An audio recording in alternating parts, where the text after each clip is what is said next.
Charlotte Motor Speedway. They're lean, they're mean, they're 5 to 7 horses, a man and machine. They're 4 wide before they start to slip and slide. The Coast to Coast Racing League 350A Modifieds, Pro Late Models, and the 360 Sprint Cars.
We are live on the Coast to Coast Racing Network for a little Week 11 action here in the C2 CRL Thursday Night Thunder at none other than my home track, the Williams Grove Speedway in Mechanicsburg, Pennsylvania. It's slide or die here at Williams Grove. Let me tell you, I grew up as a kid watching the races in those stands off to the left, have since migrated as an adult over towards Beer Hill or the infield. But man, Williams Grove, a place that is so special to me. You know, Lincoln is too. It really is. And I think there's maybe better racing arguably at Lincoln. But at Williams Grove, man, it's just, they waste the money on fireworks, things that I love. And it's just Williams Grove's special place for me here. As we take a look, the 5, a slide job, Isaac Salas. He's currently at the top of the charts, but let's take a look here. You can obviously go to c2crl.com to take a look for yourself, but as we come into tonight, Sam Bachman is your point leader. He's got 570 points. His teammate Clay Christopherson, 534 in second, and Brian Dickens, 519. Sam with 2 wins, Clay with 3, and Brian with 2 wins. The only other drivers to steal a win this season is that driver in the 5 car, Isaac Salas. And the driver of the 32, I believe, yeah, Anthony Morano won this season. I was going to say, if it was going to be anybody else, odds are it was going going to be that man in the 32. But we got a pretty big field here tonight. 29 drivers set to take off and putt around up here in Mechanicsburg. You know, I mean, while you need something to do, you can hop up the road. You can go to Sheets. You can buy some prime real estate at the local trailer park down the road. And, you know, before you, start thinking, hey, what are you doing slandering? That actually is a pretty nice, I guess mobile home park, they call it. It's freaking huge. My dad's uncle used to live up there before he passed away. But if you live up there, man, you got to be into dirt racing, that's for sure, because you're going to hear it every Friday night up there at the Williams Grove Speedway. Well, unless, they start doing a rain dance up here in Mechanicsburg. Williams Grove, they, not that it happens a lot, but I don't know. Known for maybe calling races a little earlier than some would like, but Brandon Templeton, I slept on him. I just saw him at the bottom of the screen. Yeah, look at how far he is. He's always the first car out on the racetrack. I forgot he was in here, that Dirt Track Bank 31. Looks to the bottom through 3 and 4. What's lap number 1 going to look like for the driver of the 31? Obviously, I'll poll for a minute or two. See as more times roll in. 21:02 for driver of the 31. Let's take a look here. A driver who may contend for a pole here this evening. Driver of the 390, Mike Brewer. Let's see what he can do. Is Brandon Templeton still holding strong? First driver on the racetrack, quickest driver on the racetrack. But Sam Bachman, purple through sector 2. What does this look like? It was quick, but not as quick as the driver of the 5. Slide job, Isaac Salas. As Mike Brewer runs that outside line here, coming to the checkered. This is his actual first lap, but lap number 2, surprise, surprise, he's going to stay up high. We've seen some drivers run the inside, and I think that's where we've seen our quick time. Let's see what Sam Bachman, he comes through. He can't improve, but Mike Brewer did on that top shelf, man. The 390, welcome to the party. Within a tenth of a second, Isaac Salas, he goes to the bottom, lap number 2 through 3 and 4. Slower through 1 and 2. Not going to have enough time as he just runs out. Man, oh man. Tough break there for the driver of the 390. But that's why it's so important to not waste time. Get out there and go and qualify. Let's take a look here at your starting lineup. Heat race number 1. Should have 3 heat races here this evening. Top 4 going to punch their ticket straight to the feature. Row number 5 to the outside in the 21, Blackjack. John Tobias to the inside, the 143 of Scott Seneker. Row number 4 to the outside, Dean Reynolds in the 79. To the inside, the young gun in the 69, Aiden Young. Row 3 to the outside, the 218 of Superman, Kurt Schatzer. To the inside, the 011 of Randall Dixon. Row 2 to the outside, the 5 of Slide Job, Isaac Salas. To the inside, the 31 of B10, Brandon Templeton. Row number 1 for heat race number 1. Starting on the outside, the 075 of the Philly Flyer, Trevor Giroux. And starting on the pole in the 76, Rylan Banks. Now, the driver of the 76 here, he's new to me. Not too sure who Rylan is, but hopefully we'll get to know him here throughout the race, possibly finish on the podium as the 76. Watch as the Steve King Foundation pace car pull off. The green flag's high. It's ready to fly. 8 laps to play in Mechanicsburg, PA. Heat race number 1 is underway. Rylan right away to the inside, but the Philly Flyer mounting a charge. He's got his teammate behind him in the 5, Isaac Salas. But for now, new leader, Isaac touches that outside wall, has to get on the binders. B-Temp taking advantage. He dives to the inside. Can't make it work. Touches the 5. Gets a little loose. Brandon Templeton trying to hold on. But the silver bullet in the 79, Dean Reynolds. Look at the chrome machine roaring his way through the field here in Mechanicsburg. Dean, one of the drivers who maybe doesn't hate this place as much as the men around him. You know, maybe not his favorite place, but Dino, he drives hard, he'll keep his head down, and he's one of those guys always competes. But we go back up front. Trevor Giroux, the Philly Flyer, holding on for now, but slide job, looking to the inside. Can't find the little hole between the two drivers in front of him. But for now, stays to the inside of the driver of the 76. But Banks hitting the high Banks through 1 and 2. Loses the grip a little bit coming off, but has enough speed that he powers on by. Isaac looking back to the inside through 3 and 4. Plenty of time to play in Mechanicsburg. We're halfway, 4 to go. Isaac to the inside. Superman floating around in a close fourth, but check it out. The silver bullet there. The 79, he's getting a big run. Banks in the outside wall. That allows Superman to slide on by for a quick moment. But Banks drops the hammer. He holds on to third. Gonna lose 1 to the 5. Oh, Superman sends it in there. He lost his cape. Slipped up and almost totals the 5 there. Able to get on the brakes. But Dino, welcome to the show. Moves into the top 4. Remember, lucky number 4. That's how many advance to this feature. The rest of the drivers going to go into tonight's B main.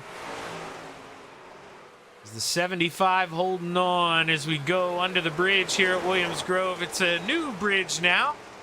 We probably won't update it and give us that bridge, but no longer the blue bridge as the white flag flies. One more trip around as the 75 gets a good run off that top shelf. What can Isaac do? He closes a little bit, but I just don't think he's close enough to make a move. He's sure going to try. Sends it under his teammate last lap. Not going to get it to stick. The Philly Flyer, Trevor Gearings, picking up heat race number 1. He thought I forgot. Slide job P2, Banks third, and Dino your 4th and final transfer. Little inside joke there between the Philly Flyer and some of us is Gearings able to hold on for heat race number 1. Let's take a look here at our starting lineup. Heat race number 2. Row number 5 to the outside, the Deuce. Harold Klump to the inside. Hit him with the Hine in the 89, Mason Hine. Row 4 to the outside in the 93, Jason Butterfield lining up on the inside in the 25, Gary Sigelkow. Row 3 to the outside, the 171, a Jake Henry to the inside, the 117, a Shane Billings. Row 2 to the outside, the 007 of Sam Bachman to the inside, the 99 of the Dark Knight, Gavin Chatham. Row 1 to the outside, the 213 of Michael Vitalian starting on the pole for heat race number 2. Winner starts on the outside of the front row, the 444 of Scott Rayone.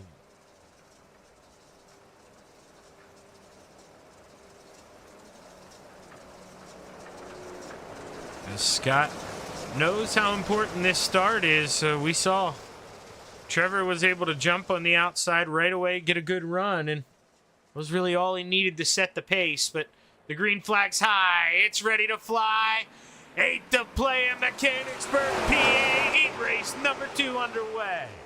Michael Vitale trying to get a good run, but he gets the door slammed in his face.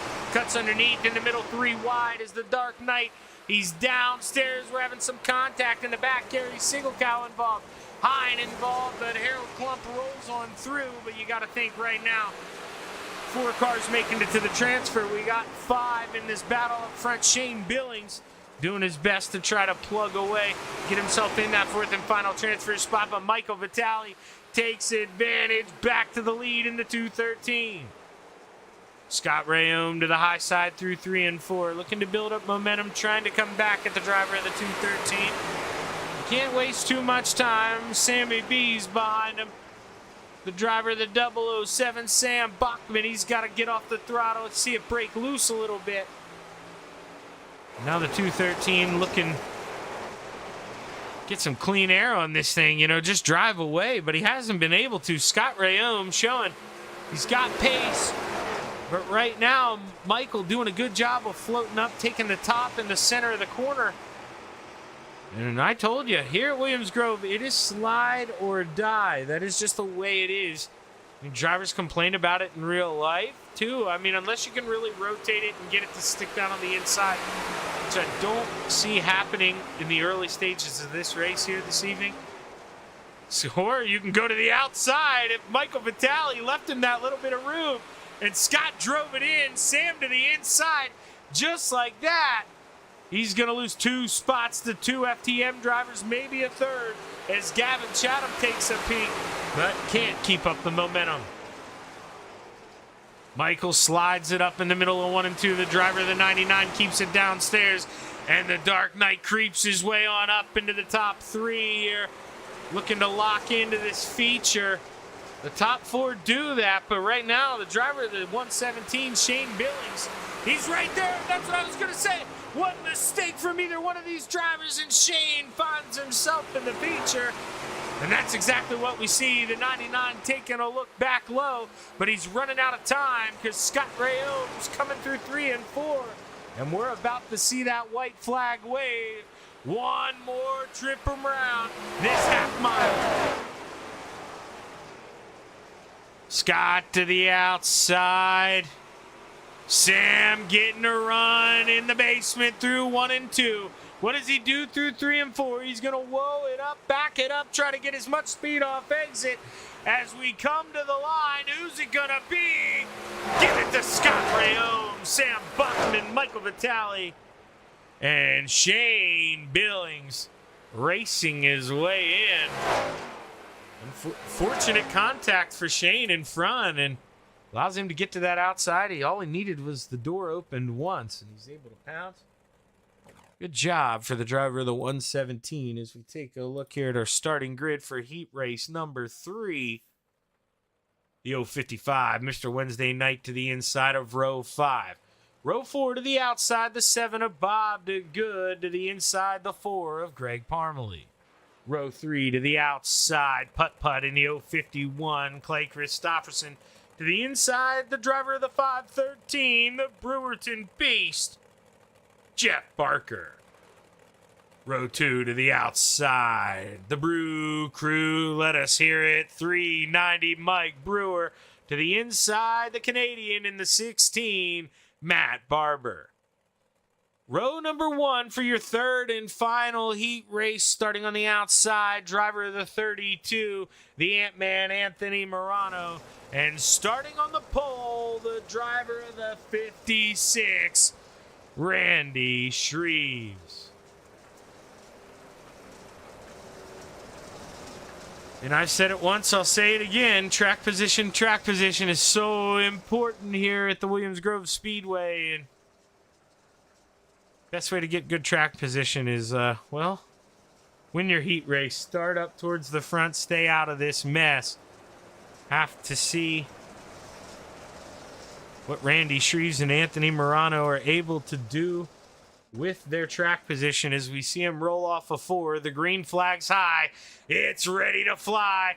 8 to play. Heat race number 3 is underway. Randy trying to get that thing wide, but Anthony Morano, he's along for the ride. As we see Barber, 3rd to 1st, going down the backstretch. Can he complete the move? Shreves runs him down to the inside, possibly not aware that the 16's there. There's more contact. That's Mike Brewer getting bounced around, and boy, oh boy, we live to race another day. But you got to think, Barber not too happy, I'd want to imagine, with Randy not getting a lot of room there. And I mean, the lane was open. I know 3 wide, not a lot. But Randy, at the same time, he's doing what he's got to do. It's not his fault, you know. That was an aggressive move by the 16s, just 2 guys fighting for some cheap real estate here in Mechanicsburg, Pennsylvania, as we're going down the backstretch. Lap 6, ready to come to lap 5. That's plenty of time here, you know, 20-second laps here. Let's show you what their best times are of the session. Let's see, fastest driver right now is Mike Brewer in the 390. He'll talk to us. I mean, I'm sure there's a chance we see that driver finish on the podium this evening. It all starts now, though. Got to get himself in the top 4, but he's one of those guys that absolutely belittles himself on his qualifying sometime, and this is why, at a track like Williams Grove, you can't struggle in qualifying. You find yourself way deep in the field. It's really tough to race your way in, but right now Brewer is able to get around the 051 after that early contact, get himself back into P4. No, and you know what? I'm lying. See, I forget we invert the field. So Mike Brewer did qualify well. Shame on me. Qualified 3rd. How long have I been doing this? I just fed you guys a bogus storyline. Sometimes it maybe doesn't benefit you to qualify well with the invert. When we remember they invert, and Randy Shreves showing that, would have qualified around 16th through, about 18th, and finds himself on the pole. So sometimes you get lucky, and right now with the white flag flying, the 56 holding on, but the battle's on for 3rd. I was going to say 4th, but Clay gets into the outside wall. He's got some damage or something's going on with that 051 as he pulls to the inside. Final time through 3 and 4. The Ant-Man takes a peek down low, but Randy Shreves proven to be too strong on the outside as Randy takes home the checkered flag. Anthony Morano, Matt Barber, and Mike Brewer to the feature. The rest of the drivers to the B main, and well, with that, we're going to get ready for a little B main here. Should be taking the top 12. Let's see how many drivers we end up getting. Should be, around that 20 driver mark. I have to see lots of drivers here vying for position as we do something really quick here. You guys are probably used to me doing this by now. You know what? We don't have time to do this. What am I doing? We'll do it later. Let's take a look at the starting grid here for the B main. Let's do what's most important here. So 17 drivers, math a little off. But hey, what can you do? Row 9 to the inside, the 171 of Jake Henry. Row 8 to the outside, the 011 of Randall Dixon. To the inside, the 051 of Putt Clay Christopherson. Row 7 to the outside, the 93 of Jason Butterfield. To the inside, the 21 of Blackjack John Tobias. Mr. Wednesday Night to the outside of row number 6 in the 055. To the inside, the 25 of Gary Sigelkow. Brandon Templeton lines up on the outside of row 5 in the 31. To the inside, the 7 of Bob DeGood. Row 4 to the outside, Mason Hine in the 89. To the inside, the 143 is Scott Seneker. The Brewerton Beast to the outside of row 3. To the inside, Harold Klump. Row 2, the Young Gun and Greg Parmalee. Row number 1, Gavin Chatham and Kirk Schatzer. As we're going to get ready to go here, B main top 12, make it to the show. As the green flag's high, it's ready to fly. There's 10 to play in Mechanicsburg, PA. Top 12, punch your ticket. Oh, and right now it was Mr. Brian Moore Sr., but he gets bounced out a little bit, falls back to 14th. Putt. Oh, there's a big one. The 89. Mason Hine up into the wall, loses the right front. We lost a lot of drivers there. Blackjack going to be out of it. B-Temp going to be out of it. Now we've got 13 drivers pretty much rolling in a straight line. Make it 12. Brian Moore Sr. not healthy in that 055. Jake Henry up the road in the 171. He is in that 12th and final transfer spot. As long as everyone behaves, that should be your top 12. Barring a miracle run from the 31 of Brandon Templeton. Let's take a look here. Let's watch some of the battling throughout the racetrack. Let's see how spread out they are. As you see the driver of the 055 to the inside, he's going to have to come to a stop and get out of the way of the leaders. But right now, I think they've gotten the message. Hey, there was the big... Nope, never mind. I lied. Clay Christopherson to the inside here, trying to look around the 4 of Greg Parmley. At the same time, Clay says, well, Shaggy, that means I can be a little more aggressive. I know it's going to be tough to pass in the feature tonight. So I'm going to go out here. I'm going to get as many as I can in the B main and start up that extra spot for every guy that I go out there and knock off in front of me. The Superman leading the way. Clay started this thing 15th, taking advantage of that big wreck there. Moving on up 10 spots here in the B main. Like I say, top 12 to the show, Jake Henry. This is the driver in 13th, the 31 of Brandon Templeton. He was just watching his hopes at a 3:58 feature this evening in Mechanicsburg fade away.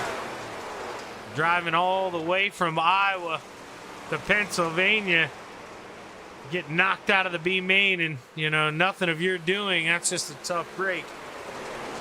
The driver of the 31, but we're coming to 3 to go this time as the drivers roll off of 4. Can Gavin Chatham make a move on Superman? Well, Clay here, he's reeling Jeff Barker in. Will he think about making a move on the Brewerton Beast? Plenty of time here. Still almost a minute of racing left. And when you're sitting in that race car, that really does feel like an absolute lifetime. 2 fingers in the air. 2 to go as Clay Christopherson still's coming on that 513. Takes a peek to the inside. Oh, a little contact. Not what Clay wanted to do there. And you can see he pulls in the reins. Going to probably let Jeff hold on to it. Yeah, that is not how Clay races. Definitely not intentional. But hey, accidents happen, especially close quarter racing here at the Williams Grove Speedway. Final time through 3 and 4. And Kurt Schatzer sees the checkered flag wave. Schatzer, Chatham, Young, Barker, Christopherson, Parmalee, Klump, DeGood, Dixon, Sigelkow, Zeneker, and Henry to the B main.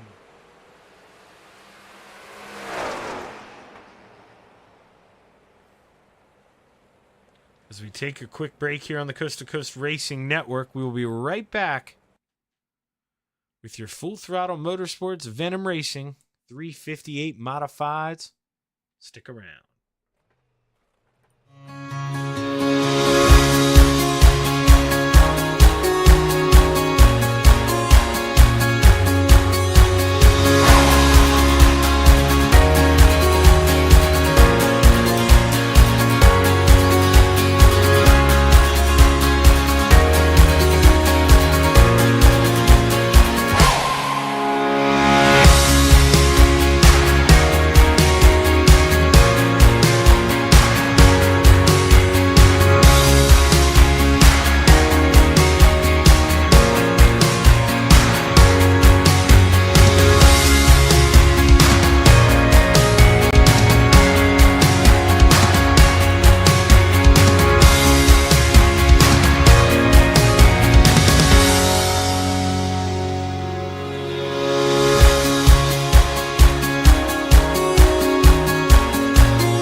We are back live on the Coast to Coast Racing Network, as right now the quickest driver on the racetrack is Slide Job in the 5, Isaac Salas, Randy Shreves in the 56 P2, and Michael Vitale.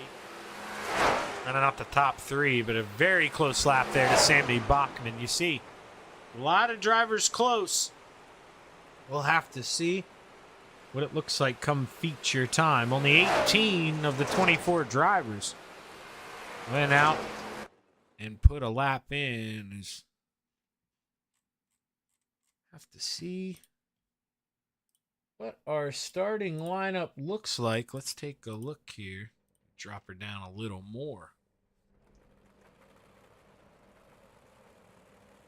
Row 12, rounding out the field, starting on the outside in the 171, Jake Henry to the inside, the 143 of Scott Seneker.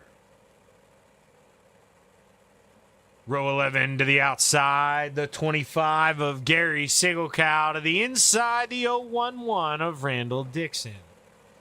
Row number 10 on the outside, the 7 of Bob DeGood to the inside, the deuce of Harold Klump. Row number 9, starting on the outside, the 4 of Greg Parmalee, and to the inside, the 051 of Putt Putt Clay Christopherson. Row 8 to the outside, the Brewerton Beast, and the 513, Jeffrey Barker to the inside, in the 69, the young gun, Aiden Young. Row 7 to the outside, the Dark Knight in the 99, Gavin Chatham. To the inside in lucky number 13, driver of the 218, Superman Kurt Schatzer.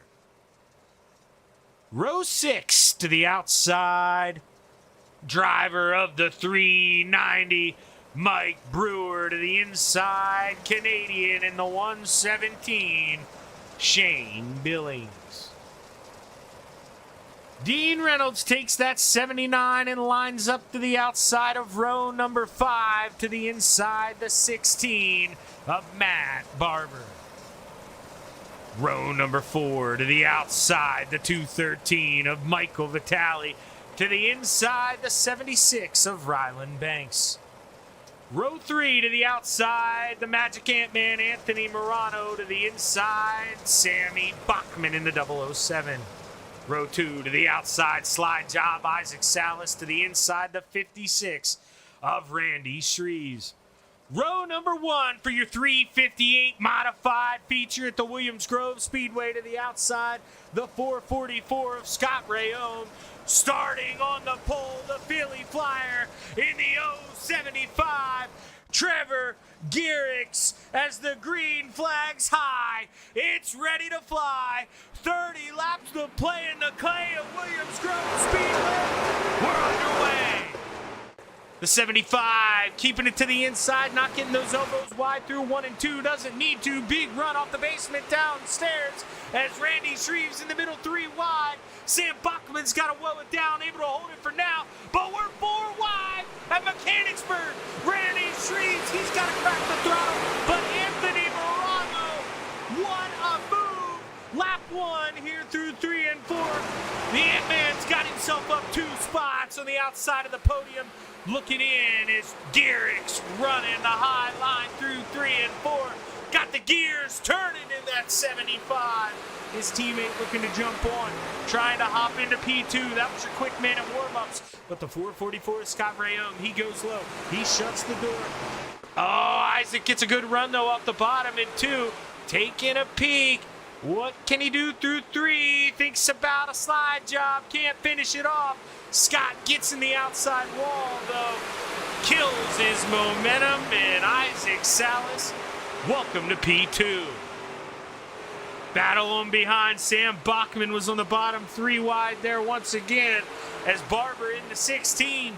We've seen him roll the bottom as, man, oh man, these guys racing tooth and nail. The silver bullet, he's trying to get into this thing. Look at the 79.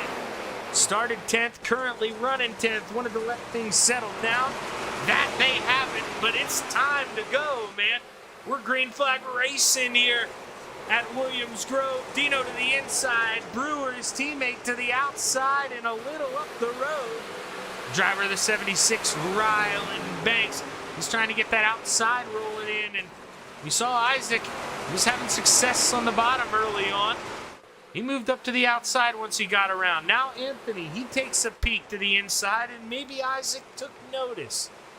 Tries the bottom through 3 and 4, and right now, Garrix, man, he's got all the gear he needs in that 75.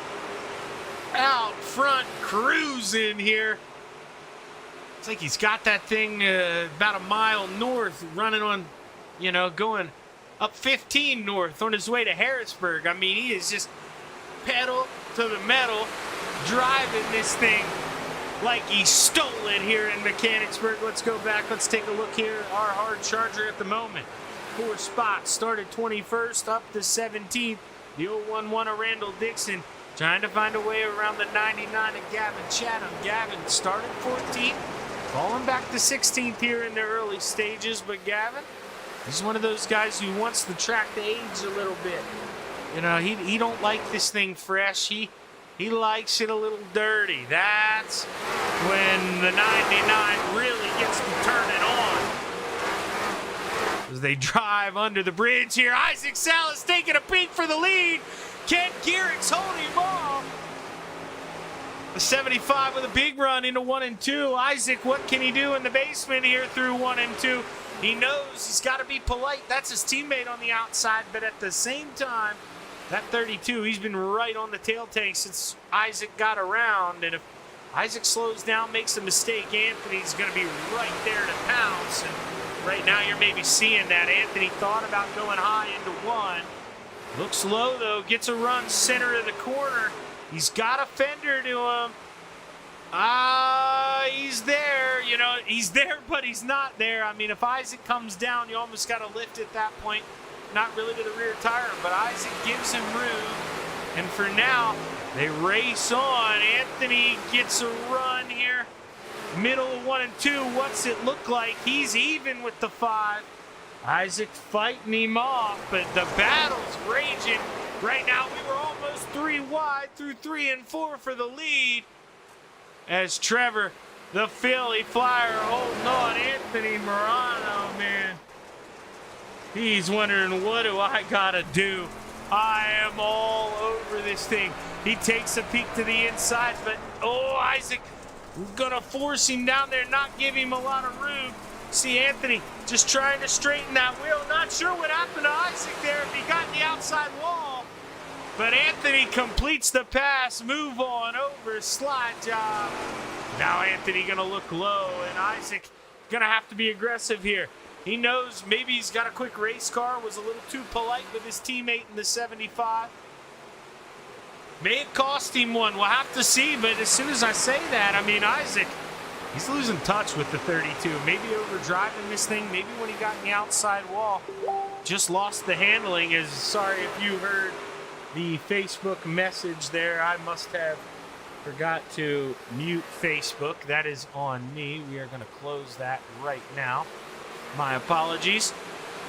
As the war rages on. Trevor out front. Randy Shreves. You see this 3 wide almost battle. Scott Rayome holding on to P4, but Sam Bachman on his way. And I got a message about the Garrix. Roger, that's a big, that's a joke that's probably going to stick around for a long time. You'll have to look at Trevor's, what he shared on Facebook today to understand that one. Yeah, definitely, though, Giroux. But we're going with Garrix for the rest of the season. For the last 2 weeks as the yellow flag flies. Caution out, looks like for the 25. Not too sure what happened to Gary Siegelcal. Let's see if we can take a look. So right now, Jake Henry to the inside. This bounces up a little bit. And this is one where, let's see here. I mean, that initial glance, there's Gary, he's there the whole time. He's entitled to this spot. Just the 171 drifts up a little bit after the initial contact. You know, maybe tightens up a little bit, but I mean, he's still staying in the throttle, and just Gary's got nowhere to go and taps him 2 more times. That's tough there if you're the driver of the 25. Not much more you could do. And then Bob the Good gets hit there, and hopefully it doesn't affect the handling of the 7, but that's just it's a tough break there. You know, you're not racing up towards the front there. You're Gary, so it's not like, you know, you're missing out on a win, but still, you got a good run together. We've run this thing green flag. We're over halfway. And, I mean, that's just that's a tough break there, Gary. Definitely. I mean, I'll be the first one to admit it. Gary's gotten flack before, you know, maybe being a little too aggressive in certain situations. But that's, I mean, he's been cool, calm, and collected this whole race. And he's just holding his ground up there, doing nothing wrong, just trying to bring it home to the checkered flag. That's a tough break there for the driver of the 25. But like I say, that's the way it goes sometimes. It's just gonna happen. Oh, I just was able to pull up the Coast to Coast chat, so I see got Butch out there. We got Barry, Megan, Chris. Megan, the most special of all, you know, rooting on Dino here, and I'm sure Isaac's girlfriend Kelsey is rooting on Dino here as well. Let's see if we can't get that 79 up to the front. We got Kim out there. That's Isaac's mom, Justin. But we're getting ready to go play here. The 075 going to count this restart down for his teammate. And they'll have to take advantage of it. I'm just being honest with you. And Isaac maybe jumped it a little early, had to lift. And it's going to cost him a spot possibly if he can hold on and get in front of the 444. But battle on for the lead. The Ant-Man, he got a good jump.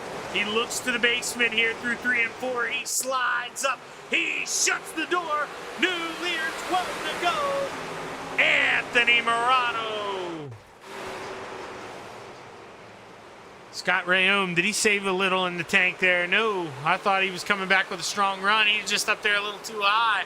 Loses that rear end. We've all been there, and sometimes you don't know what to do when you're up that high. And Scott, now he's got to leave a little room open for his teammate, the 007 Sam Bachman. He's going as high as any man's gone there through 1 and 2, ripping the outside. Really trying to build up that steam. What's Gearix doing now in P2? Ken Giroux work his way back on around the 32. There's Anthony Morano, man. Is he driving off into the sunset? Let's take a look here. Let's drive off the rear end of the 32. See the 75. Coming with a big run down the corner. Or, I mean, down the straightaway, excuse me. Using up all that room on the outside. Trevor, he's reeling him in. Now, what does Anthony do? Does he stay down here on the bottom? Him mowing that thing down, really dogging it. He's fast through 1 and 2. Maybe not as quick as the 75 through 3 and 4.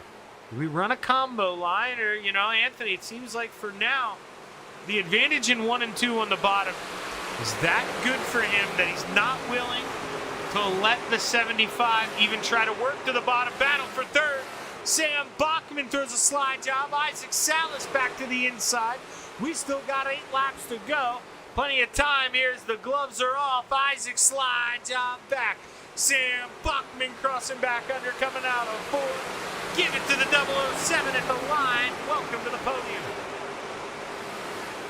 The Philly Flyer watching it slip away here as Anthony Morano, man, he is driving off into the night here at Mechanicsburg, waiting for that wonderful fireworks display off of 3 and 4, but he's going to have to wait 6 more laps.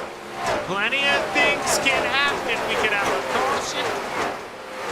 Little monster could jump out of that wall and bite you there through going down the backstretch in 1 and 2, but I'll tell you, nobody's more experienced than this driver of the 32, and Anthony Morano. It's going to take a big hiccup to mess him up, man. This guy, he is cold as ice. And right now he is hitting his marks through 1 and 2. Trying to extend this lead. He's flirting with that second mark.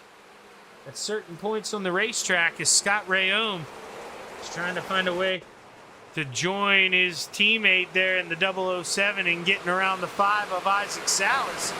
Isaac still looking in the bottom, trying to take peaks, but I think it's just hurting those runs overall. And Clay Christopherson, remember, he was working his way up through the B main, just no cautions, no help for him tonight in the feature. Only the one, he's up 10 spots, up to 7. But with 3 laps to go, driver the 32, Anthony Morano, he just wants to see 2 more flags. The white one and the checkered one, as he is driven off. Trevor, he's going to have to do his best to hold on to P2 at this point, as he doesn't want to become snack food here to the driver of the 007. Let's jump off the rear end. We thought we were on Anthony there. As you see, Sam to the inside. Floats back up. What does he do through 3 and 4? Does he go back low? No, he follows right in the tire tracks here of the 075. All over that rear bumper as the white flag flies. 1 more lap to go. Sam to the inside. Trevor ripping the outside. They're even going through 3 and 4. But for down the backstretch, but for the final time through 3 and 4, your leader in the 32, Anthony Morano, brings home the checkered flag at Williams Grove Speedway. Sam Bachman second, and the Philly Flyer rounding out your podium.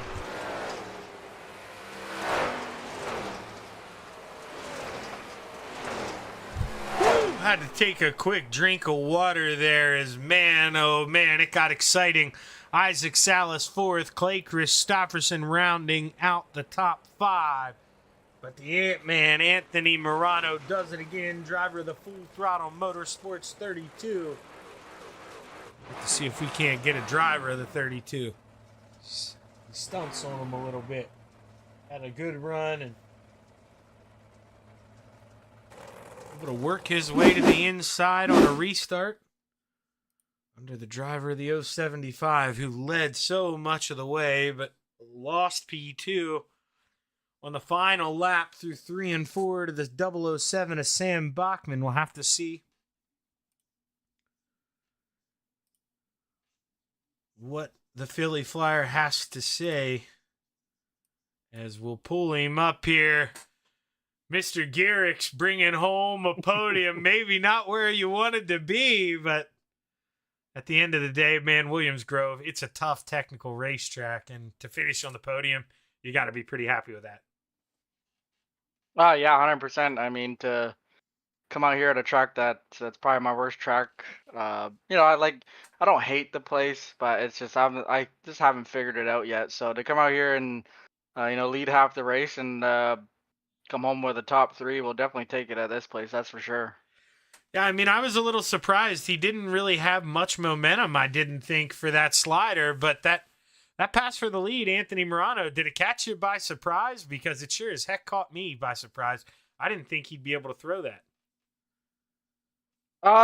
Yeah, kind of. I mean, he was making that bottom work, bottom middle. And then I was kind of committed to the top, and I definitely had a few mistakes in there too, but once you get Anthony Morano at Williams Grove on the bottom, good things are gonna happen. So I will say it kind of surprised me. At the same time, it kind of didn't. But yeah, I mean, props to him and Sam.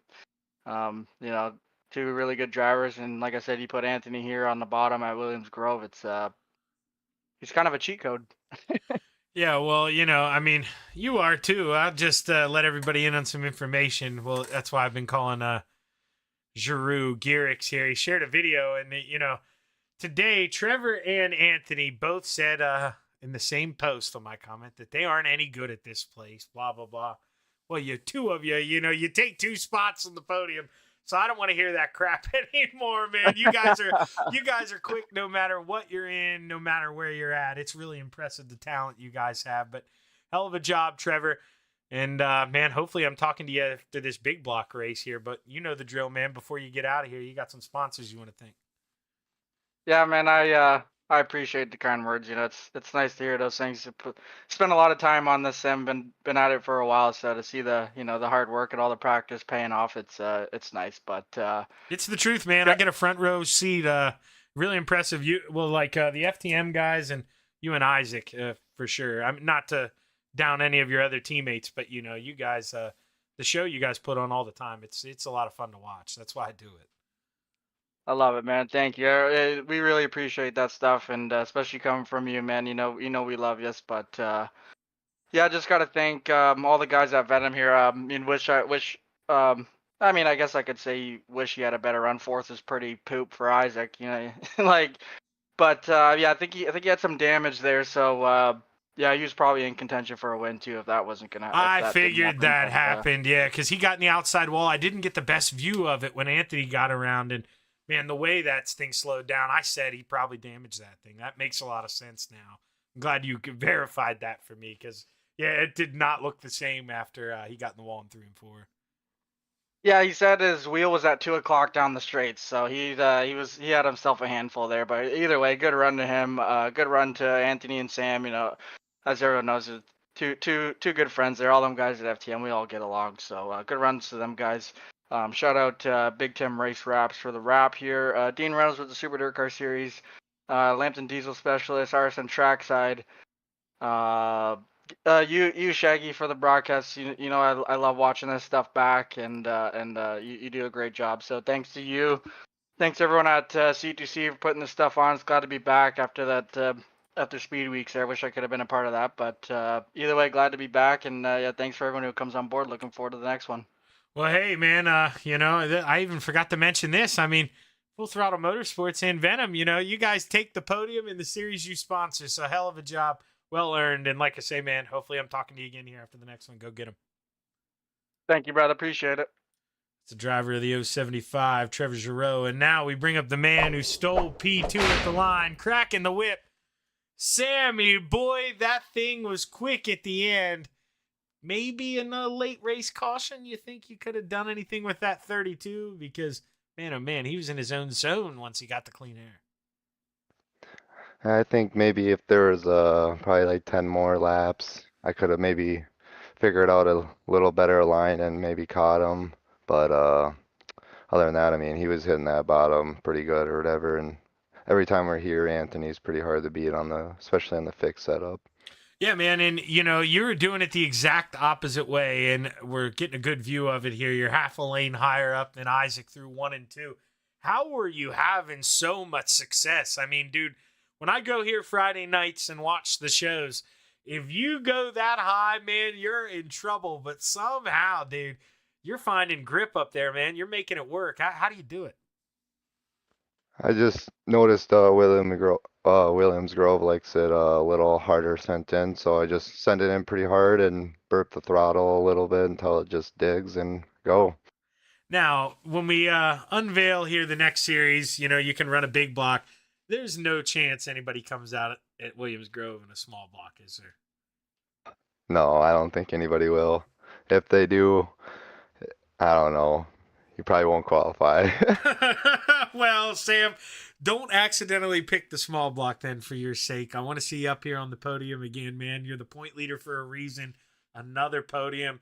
1 more week to go, dude. Are you feeling pretty good? Thinking maybe a small block trophy sponsored by none other than Full Throttle Motorsports and Venom Racing, man. Maybe coming your way. Oh yeah, it feels pretty good, but we'll have to see what next week brings. Anything can happen. Well, that's the attitude, man. Stay on your toes and go bring home the checkered flag next week, man. Do it in style. But congratulations, and before you get out of here, brother, who you want to thank? All the boys over at FTM, Gunnar at Swan Speed Shop, he's really been working hard on the dig.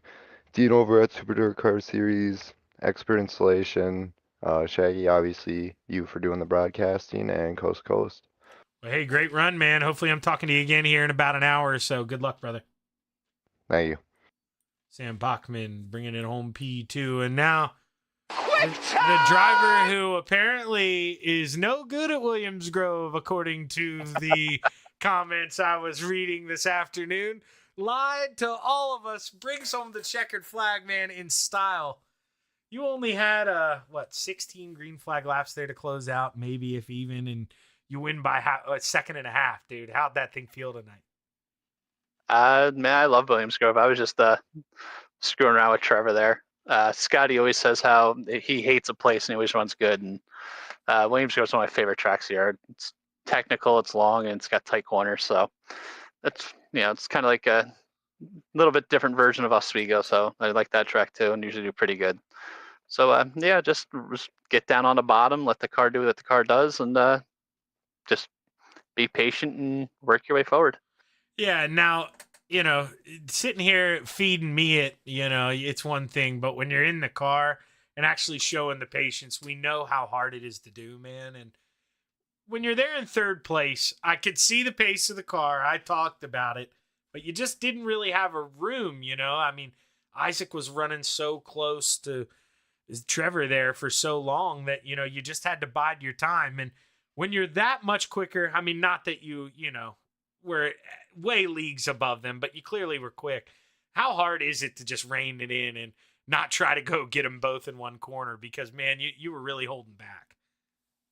I mean, I was more worried at that point, not making contact, just, Isaac dropped down to run the bottom. The last thing I want to do is get in anybody. So just waiting and biding my time, saving the tire up, using probably way more brake than I needed to be. So,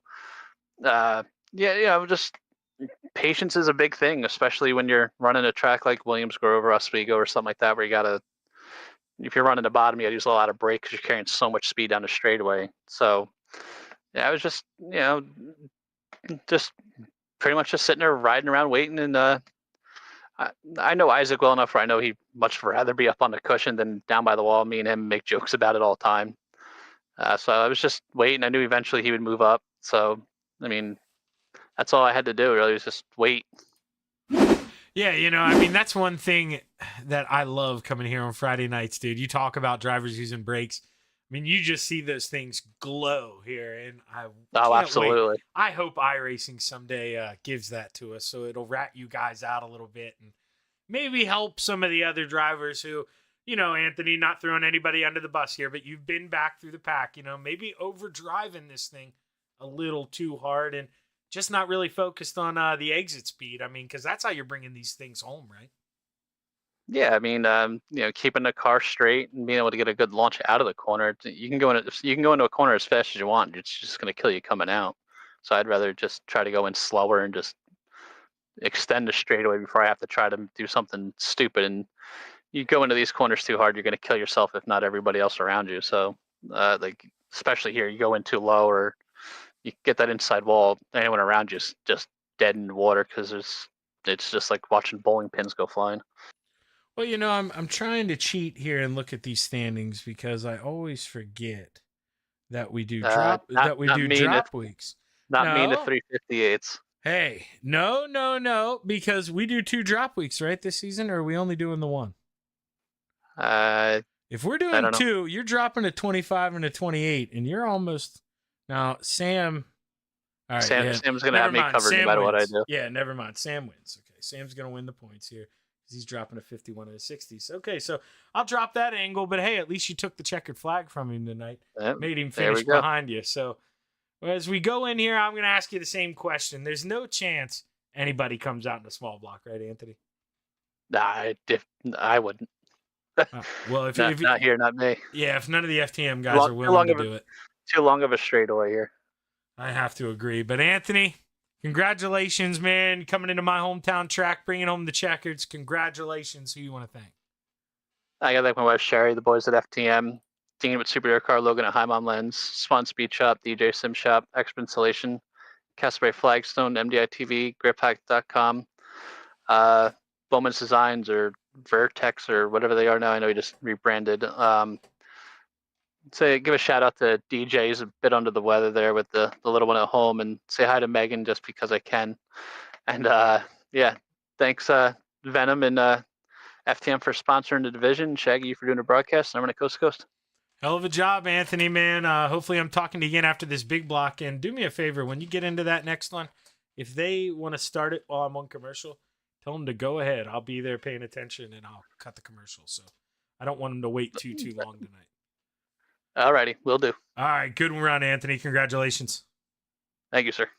The Ant-Man bringing home the checkered flag here in Mechanicsburg, PA. And with that, we're going to bring up those commercials real quick. I'm going to do my best to hop on over, change the room. We'll be right back here at the Williams Grove Speedway for a little Atlantic Management Resources Big Block Modified. Stick around.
It's time for another edition of RSN Trackside, powered by Bob Johnson Auto Group on Rock Sports Network. Gets on the champion, trying to be a bit of a hiatus. So let's get.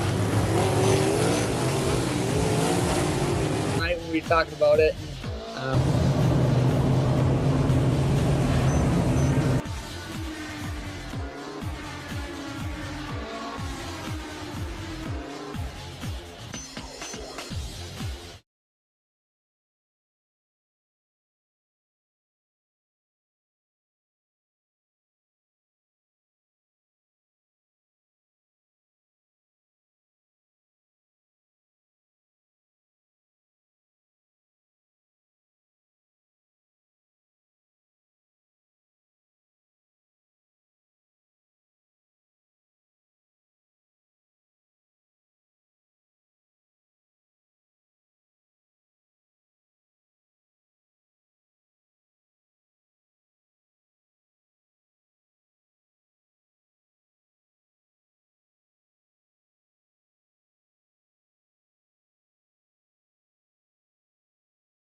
Outpouring of love was amazing. These dollars had come together to support us, and we realized, no, we didn't want to use them for us. We wanted to use them to help others. The foundation has done so much for so many people. It helps any family that has somebody, whether it be a crew member or one of the drivers, that get hurt. We can help them to get through the situation. I was injured in a non-wing sprint car accident that broke my neck and left me with a spinal cord injury. I was in the hospital 8 months, and that got really, really expensive. So having that extra help to helped push me and my family forward was a big deal. I was involved in a pretty gnarly sprint car crash. Found out my brain was swelling and bleeding. Pelvic bone was broken. I had 2 cracked vertebrae on my back, and I was in the ICU a little over a week. The Steve King Foundation reached out to my parents. We received a donation from them. Immediately, they started me on what's called neurofeedback, and insurance did not cover the neurofeedback appointments. So we received another donation from the Steve King Foundation. It really helped a lot, and I just want to say thank you. Thank you from the bottom of my heart to the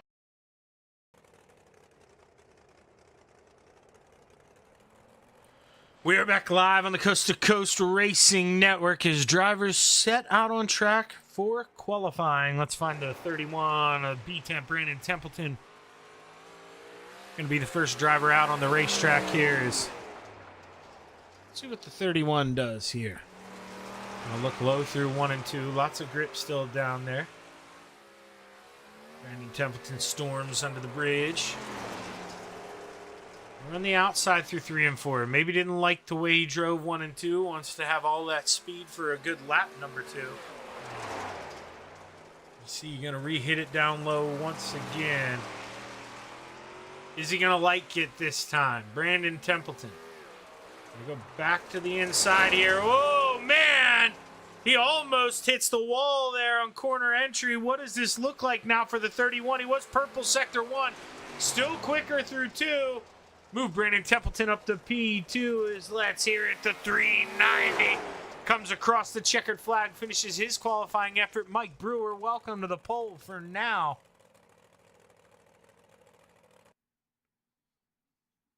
We have 25 drivers. Sorry, I was counting. We had 24 there for the longest time.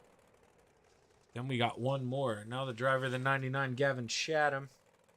He finishes up qualifying. He's going to be 21st. Not going to be happy with that qualifying effort. It's Sam Bachman. He takes the pole as he crosses the line. Sam Bachman. Did he overdo it? And, you know, we invert the top 4. We'll have to see. Sometimes the pole's not where you want to be. As the white or the checkered flag waves on qualifying, we get ready to look or take a look, at our starting lineup for heat race number 1. Rounding out the field, the 171 of Jake Henry. Row 4 to the outside, the 56 of Randy Shreves. To the inside, the 117 of Shane Billings. Row 3 to the outside, the 011 of Randall Dixon. To the inside, the 17 of Mark Gilbert. Row 2 to the outside, the 007 Sam Bachman. To the inside, the 16 of Matt Barber. Row 1 to the outside, the 051 of Putt Clay Christopherson. And starting on the pole, the 213 of Michael Vitale.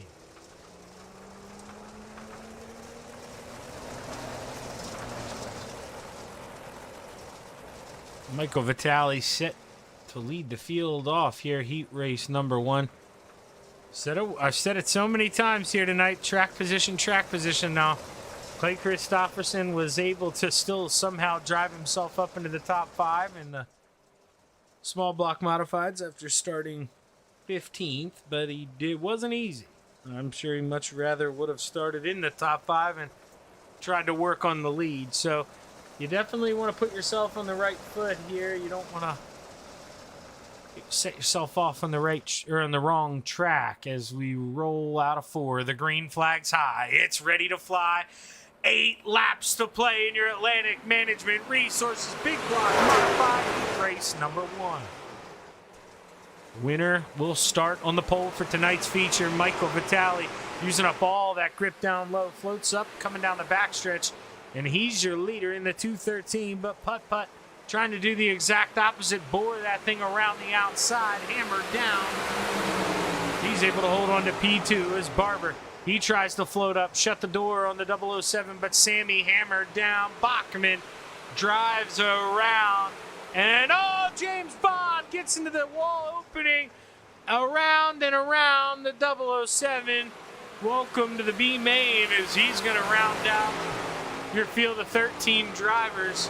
Going to have to pass one guy to get into that thing as Well, actually, no. Shane Billings and Sam Bachman actually had a hiccup. So Sam Bachman going to finish 7th. Still will be in that B main, but going to be in the show as Michael Vitale rolls by a little over a half a second lead over this man in the 051. Putt-putt Clay Christopherson. He looks up in that mirror, and Barber looking to maybe trim it up a little bit, find a way to get to the inside. But the 16 just can't get back in the hammer like the 51 can, and at the halfway point, gonna have to try to figure out something if he wants to find a way around. As we right on right now with Randy Shreves here in the 56. This is his view off the front. As he's over a second back. He's not gonna have any luck, but he's finding himself in the show. Jake Henry running around in 5th, Mark Gilbert in 6th.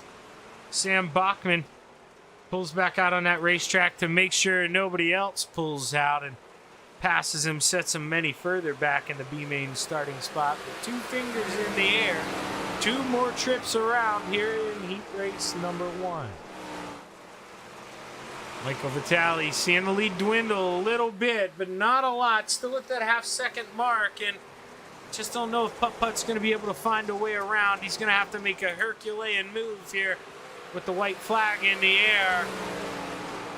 We've got 1 more trip around. Michael Vitale to the inside through 1 and 2. Putt-Putt looking to get a run on the outside. Just can't get close enough. Final time through 3 and 4. Michael Vitale just needs to be smooth. Gets back on the gas, sees the checkered flag wave, and Michael Vitale's going to start on the pole for your Atlantic Management Resources Big Block Modified feature. Clay Christopherson, Matt Barber, and Randy Shreves to the A main.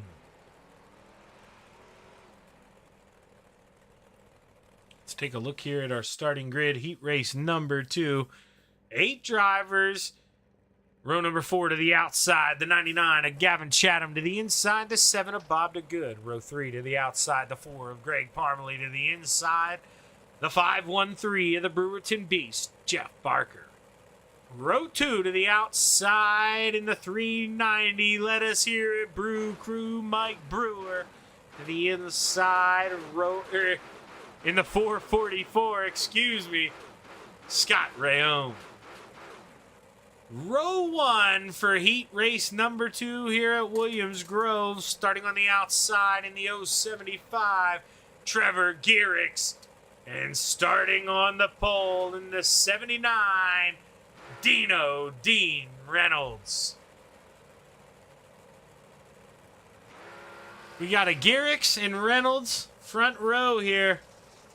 Who is it gonna be? Dino.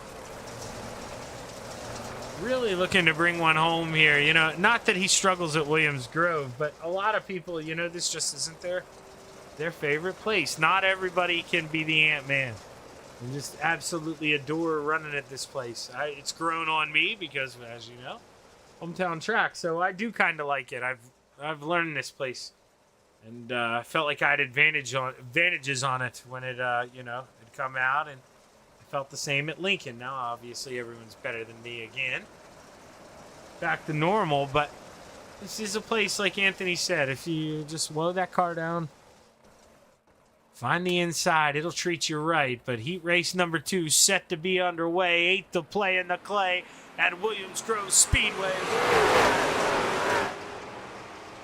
Dino going to keep it downstairs. Doesn't want to slide up for now. What's the momentum look like for the Gearix on the outside?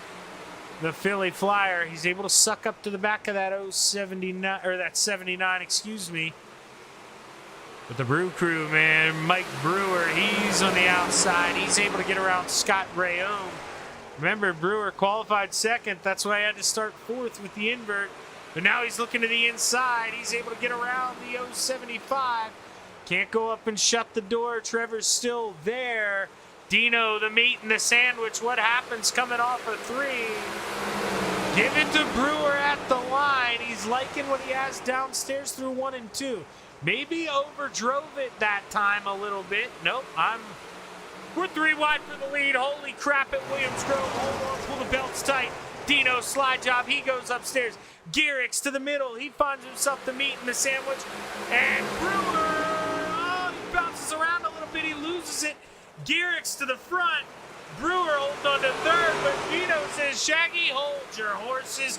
We're 3 wide. We still got 5 to play. Welcome Scott Rayome to the dance. You could put 4 under a blanket. If you don't like this, man, you just don't like racing his teammates make contact.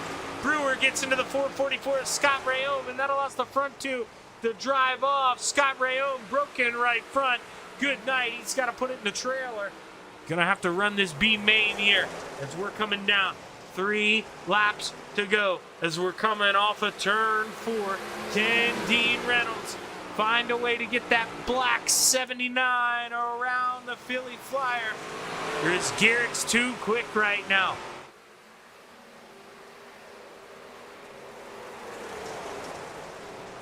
Garrix all the way upstairs through 3 and 4. Dino kind of running that diamond line.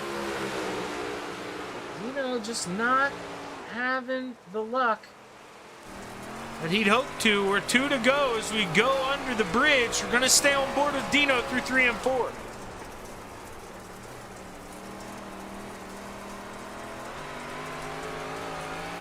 White flag flies this time. 1 more lap to go. Winner starts on the outside of the front row. Who's it going to be? The 79 or the 75? We've got 2 turns left to figure it out. Trevor, does he go down and shut the door? No, they both stay up high, and I think the 79 at Dino going to be happy with a P2 here as we roll to the line. Garrix wins heat race number 2. Reynolds, Brewer, and Shadow to the A main.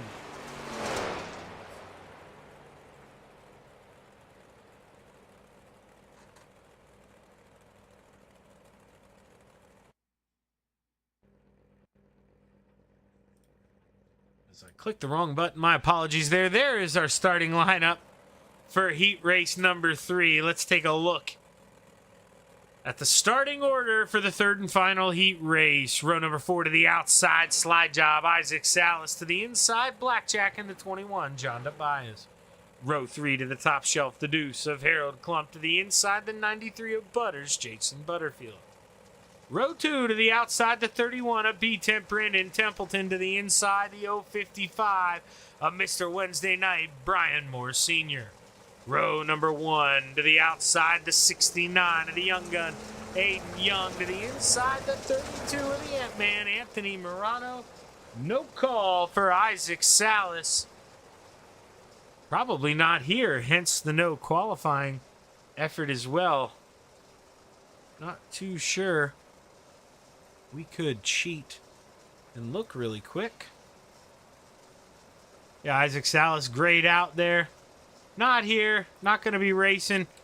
Probably taking the rest of the night off. But that does mean we'll still have that B main. But it's just going to be for your starting feature spot. So no big deal there. Everybody in the show. So drivers can relax a little bit. As the Ant-Man sees the green flag, it drops. 8 to play at Williams Grove Speedway. We're underway. The Young Gun trying to get a run on the outside. My teammate there in the 69 drives up over the hill a little bit and allows the 32 to absolutely unleash as the 31 of Brandon Templeton. Man, oh man, he cannot buy a break here tonight in Mechanicsburg. We're going to have to go up on over to Baker's Diner, man. I'll buy you a coffee, or, you know, maybe we can head down to the bar, get a beer, whatever fits your style, because tonight that wall is just out to get the 31 of Brandon Templeton. As that 69 machine tries to reel back in. Anthony Morano, the Young Gun. It's been a while since he's been in one of these things. He's one of those drivers, you know, I would compare him pretty similar to the Isaac Salases, the Anthony Moranos. You put him in anything on dirt, he's going to be competitive. Maybe not the best driver in said race, but he's going to be up there competing, running around the top 3, and getting the perfect example of that right now. But Anthony Morano, what a driver's got to do to beat this guy here. You know, I mean, we're lucky that he's in heat race number 3, so he's going to have 2 guys that he's going to have to try to work himself around come feature time. So it's not going to be super easy, but we watched him do it the last time, and man, if you haven't put your bets in, go to the ticket window. Put that rent money on the 32 because it's looking like he's due once again here at the Williams Grove Speedway. 3 laps to go. He's got a second lead over Aiden Young in the 69. Harold Klump just riding around, trying to reel back in the 93, just getting some laps in. Like I say, everybody's going to make this show. Blackjack had a little trouble on lap 1. Along with Brandon Templeton and, well, Isaac Salas, who just isn't here. So only 5 drivers on the racetrack as we roll down the backstretch through 3 and 4. Anthony Morano is going to be set to see that white flag as he drives off the corner. It waves. One more trip around the Williams Grove Speedway. Anthony, smooth as butter, cutting it off a 2, and doesn't need to overdrive this thing, cut it in too close to the inside wall. He's just going to slow it down a little bit. Aiden Young really reels him in just with how easy he's taking it, but he takes the checkered flag, and he's going to start 3rd in tonight's feature. Aiden Young, Brian Moore Sr., and Jason Butterfield rounds out the field.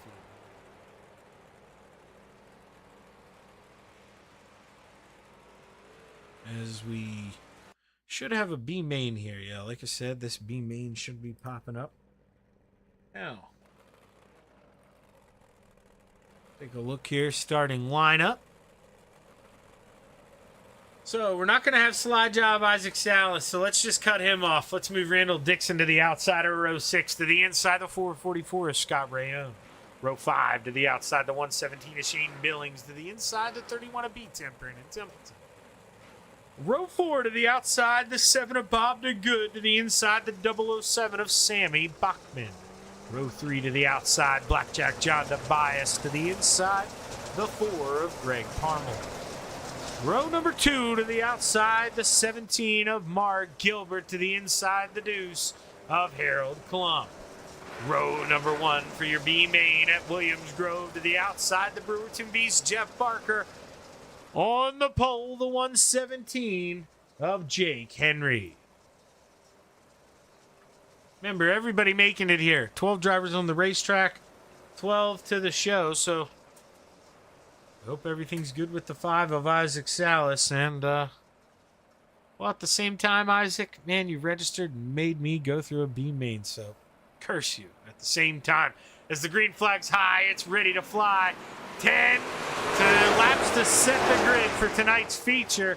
These are spots 13th through 14th. So right now the 171, he wins this thing. He's starting on the inside of row number 7.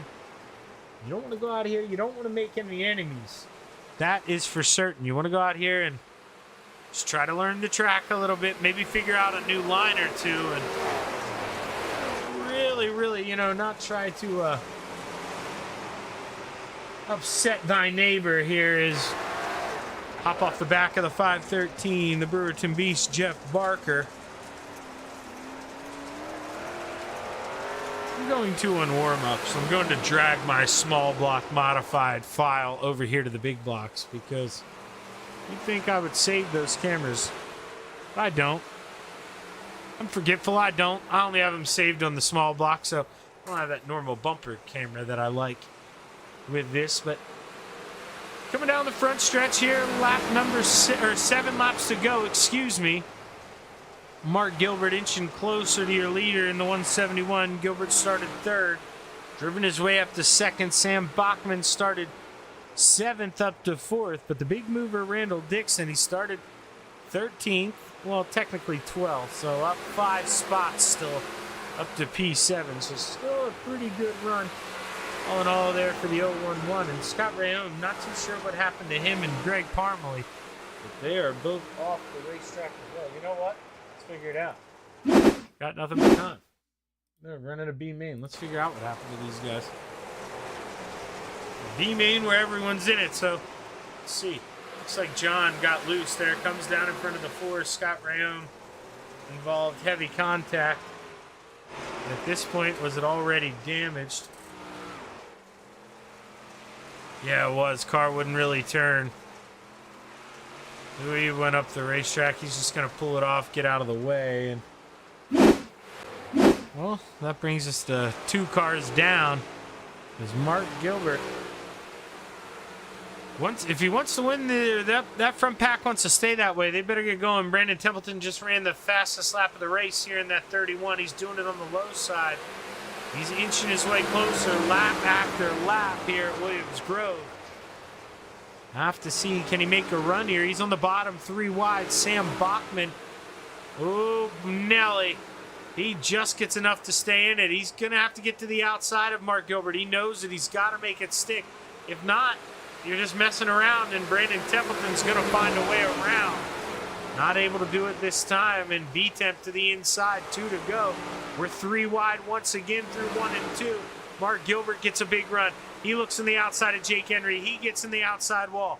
Henry compromises his exit. Gilbert gets a little sideways. V-Temp, 4th to 2nd, white flag in the air. He had to go up, shut the door after the contact. Sam Bachman does a little bit of a wheelie after getting into the back of the 31, but final time down the backstretch. Your leader in the 171, Jake Henry, set to see the checkered flag. Going to start tonight's feature. P13 is it waves. Henry, Templeton, Bachman, Barton, Gilbert, Plump, Dixon, Tobias, DeGood, Billings, Rayome, Parmalee, and Salas. Well, that no-shower, he doesn't get the race with us in the main.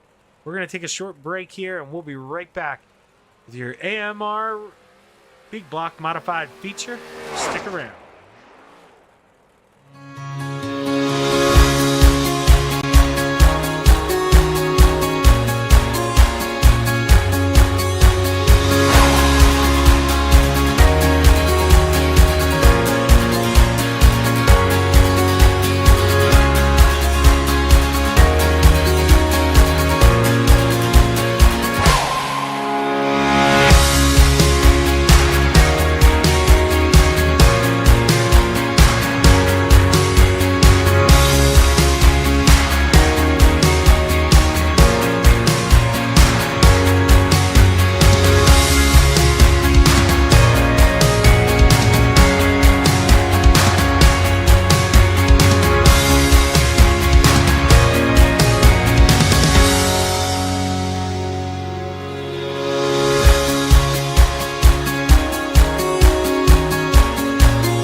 We're back live on the Coast to Coast Racing Network as the boys got 30 seconds left to play here in warm-ups, and I try to drag around some files.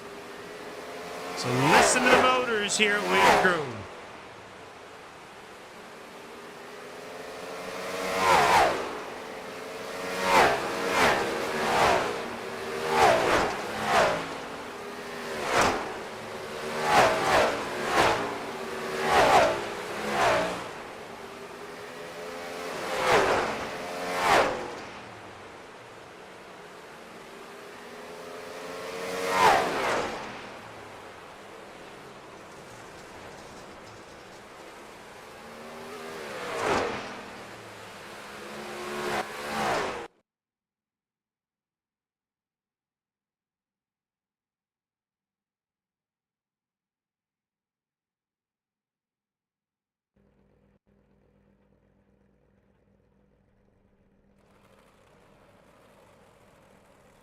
Well, I'm going to be honest with you. I'm afraid to click the replace file button, so muting myself there was kind of a waste. I'm afraid to do that and, well, mess up my cameras here for the race. So we'll live. It's not going to be the end of the world, but let's take a look here at the starting lineup for tonight's AMR Big Block Modified feature at the Williams Grove Speedway. Row 12 to the outside, Greg Parmalee to the inside, Scott Rayo.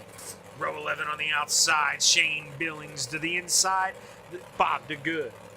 Row 10 to the outside, Blackjack John Tobias to the inside, Randall Dixon. Row number 9 on the outside, the Deuce of Harold Klump to the inside, the 17 of Mark Gilbert. Jumped way too many there, my apologies. Row number 8 to the outside, Jeff Barker to the inside, Sam Bachman. Row number 7 on the outside, B-Temp to the inside, Jake Henry. Row 6, starting on the outside, Butters, Jason Butterfield to the inside, the Dark Knight, Gavin Chatham. Row 5 to the outside, the 56 of Randy Shreves. To the inside, the 055 of Brian Moore Sr. Row number 4 to the outside, Mike Brewer. To the inside, the Barber, Matt Barber. Row 3 to the outside, the young gun, Aiden Young. To the inside, Dean Reynolds. Row 2 to the outside, Putt Clay Christopherson. To the inside, the Magic Ant-Man, Anthony Morano. Row number 1 for your Atlantic Management Resources Big Block Modified feature at the Williams Grove Speedway. Starting on the outside, the Philly Flyer, Trevor Garrix. And starting on the pole, Michael Vitale. 30 laps to get it done here at Williams Grove. That's a lifetime. You saw only 2 cautions in that last race. You're still racing. You know, you're going to be out here 15 minutes. This ain't your normal dirt race where you can get done 5 or so minutes if you stick it green. You're going to be rolling. You're going to be tired. You've already run 30 laps here once this evening in a couple heat races, so it's starting to wear on you. But you got 30 laps to play in the clay in Mechanicsburg, PA. Your AMR Big Block Modified feature is underway. Trevor Giroux trying to look on the outside, trying to mount up a big run, but the 32 got the horses going on the bottom. Never mind. Welcome to the party, the Philly Flyer. Look at the 75 taking advantage of that speed on the outside. Oh, but we got a big one through 3 and 4. Jeff Barker around. Let's see what happened to the Brewerton Beast. As I believe it may have started in front of him. This is the worst camera possible. We're going to change that. And we're going to try to go over top here. So we'll see. See the 055, or Randy drives in a little deep, gets it into Brewer. Butters with nowhere to go, gets into the 56. Barker with absolutely nowhere to go, piles in. And, well, this 117 of Billings, nowhere to go. The 4 of Greg Parmalee, nowhere to go. And that's just going to come back. So let's see what happened here. Let's ride on board with the 56 of Randy Shreves. He just drives it in a little too deep, goes around hard into that outside wall. So I imagine going to need to use a quick repair. Randy Shreves is, yeah, he does pull off a pit road. Drivers get that one quick repair, able to fix their race cars. Get back out there. Lucky enough for the 56 and Randy Shreves. Else, you know, it would have been an early night here in Mechanicsburg as we roll down the front stretch. Let's see those lights click off on the pace car this time. Get the 1 to green. 213 of Michael Vitale. Liking the inside. Going to choose the inside for the restart. Going to plug Garrix on the outside. We'll have to see if the Philly Flyer will fly his way around or if Michael Vitale Going to prove to be too tough on this restart here as we go up on the bridge. Get a good view. Wish they let you stand here under green flag laps, but obviously I understand why they don't. They'll let a cameraman up there, you know, a photographer. Possibly, you know, during pace laps or something like that, or when the World Outlaw boys come to town and they're doing the 4-wide salute. That's always a beautiful picture. But the green flag's high. It's ready to fly. We're back underway. Good restart for the 213 of Michael Vitale. And he went right up and shut the door there going down the front stretch. So now the Philly Flyer, he's got to see what kind of charge he can run up here on the outside. Is the 32 right side by side on entry. What's it going to look like coming out of 4? The Ant-Man with the advantage. Welcome to the middle step of the podium. I told you, you better have got to that ticket window because the odds just went down. And I'd have to say, you know, you're going to have to bet $400 right now to even win 100 back. Come out with 500, you know. Bet on the Ant-Man. He's already in the lead. But the caution flag flies, so you're going to have to go do it one more time. Is Brandon Templeton involved in this one? And I think the Brewerton Beast, Jeff Barker, man, he can't buy one either. He gets involved again. So let's see.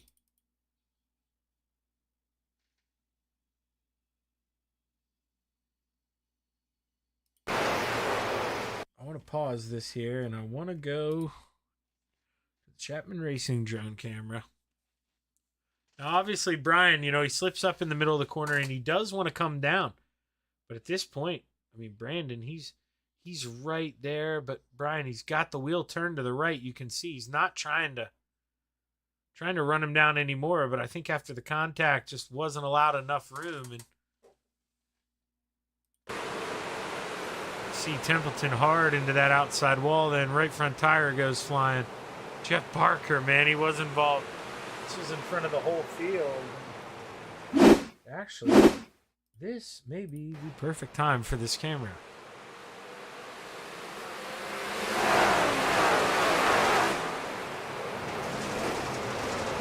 You see everybody just...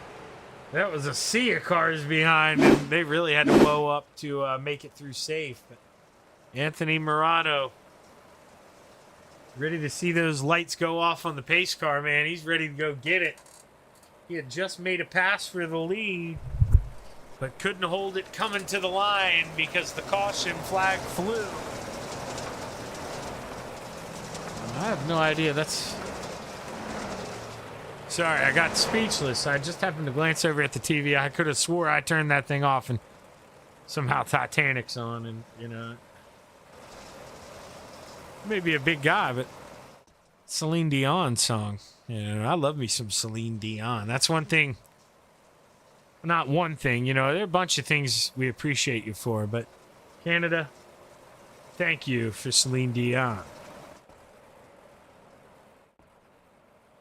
As we roll through 3 and 4, Michael Vitale set to drop the hammer. We're back underway.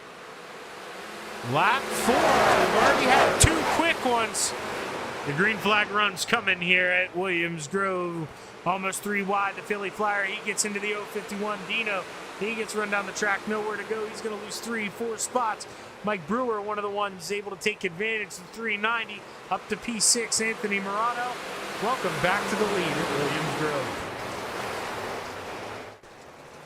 The 32, man, just no stranger to the basement here.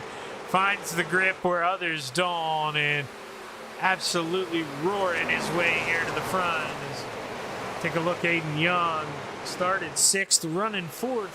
Can the young gun find a way to get on up to the podium? There's putt.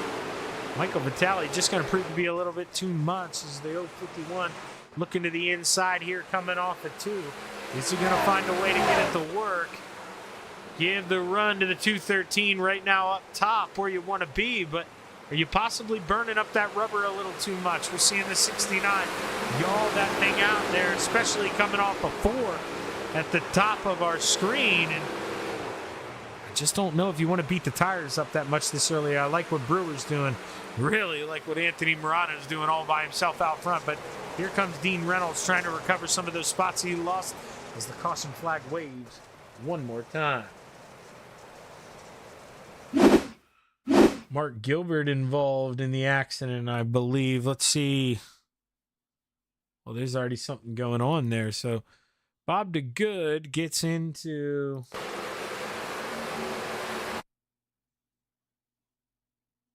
I cannot tell who that is, to be honest. The 30... Or no, 93, excuse me. So that's Butters, Jason Butterfield. Now Bob DeGood, he's just sideways. He's trying not to, but oh, Gilbert didn't lift out like you saw the 513 and the 055 do. And we're going to pay the ultimate price there. Loses that right front tire. He's going to drive up into the cushion. We watched that tire go, and luckily it stayed on the track because I've been to races here where you go over there in 1 and 2, man. If somebody's down there, better watch out. There is no extra fence. They're talking about, possibly doing that, but back there, man, there's nothing up over that. You go up over that, you're gone. So down there's a big hill and some parked machinery and then trees. So you don't want to go too far down the hill. 3 cautions already here, beating the record for the small blocks. We went 16 laps and then 14 laps. We only had 1 caution in that small block race.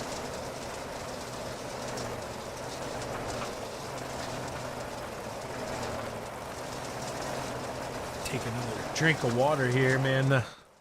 I've had this sore throat for, man, probably a week. It's not even really a sore throat. It's just, I guess I get too excited and yell too much and do this too much, and voice kind of starts to fade on me. But hey, man, until you guys start complaining about it, we're all good as we roll through 3 and 4. I see Anthony Morano set to drop the hammer. We're back underway. 23 laps to go at Williams Grove Speedway. Clay Christopherson taking a peek on that 213, and Mike Brewer trying to race his way into the top 4. He's under the young gun in the 69. Mike Brewer, he's had a quick race car. Had a little scuffle there in the heat race. Couldn't, finishes up high up as he would have liked, and really started himself on, didn't hinder himself too bad, but starting 8th at Williams Grove. Not going to be the easiest journey to win the feature.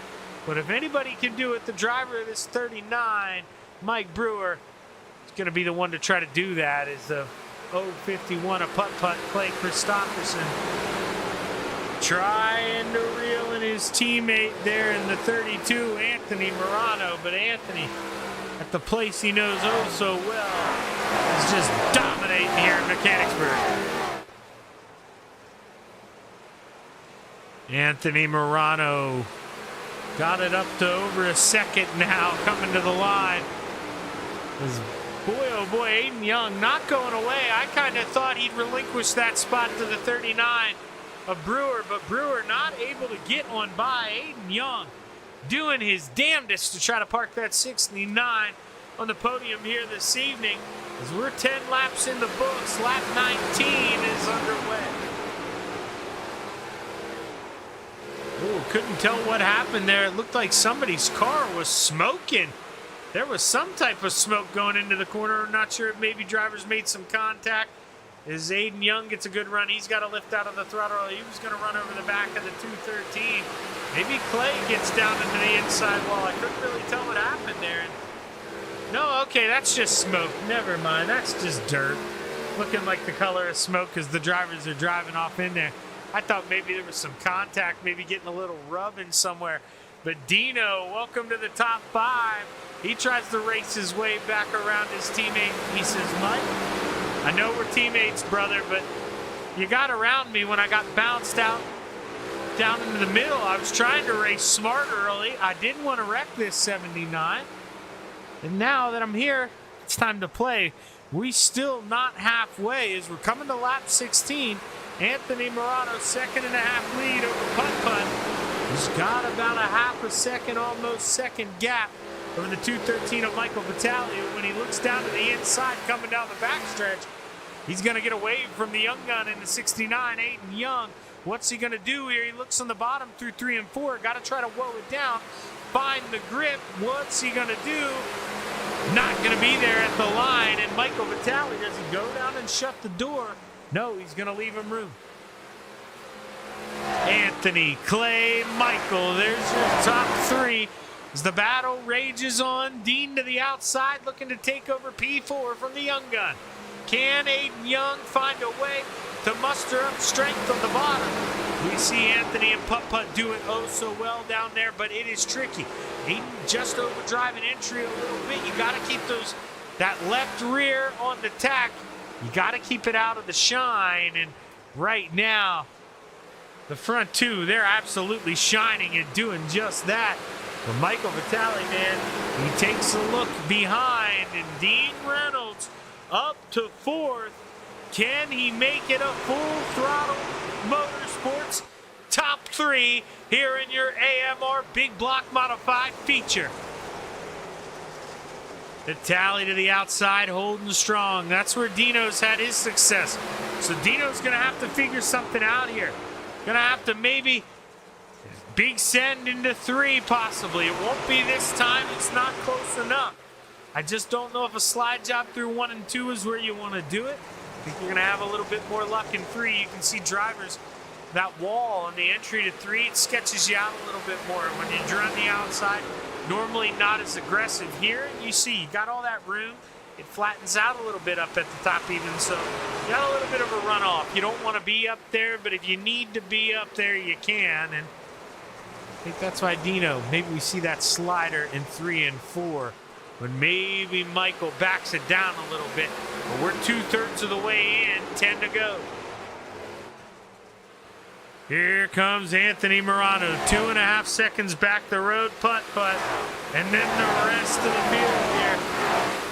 Is that Barber looking to the inside? It is. Trying to cut the grass there on the entrance to 3, almost gets into that fence. He is searching, trying to find a way around that 75. Trevor Giroux started second, has fallen back to 7, down 5 spots. Not the run the driver of the 075 was looking for. Anthony Morano coming 8 to go as Michael Vitale trying to hold off Dean Reynolds. This is where the action is, and well, right behind him. As you see Trevor Barber to the inside, still trying to make his move on the 075. But now we got Gavin Chatham here taking a peek on the outside, trying to get around the Barber.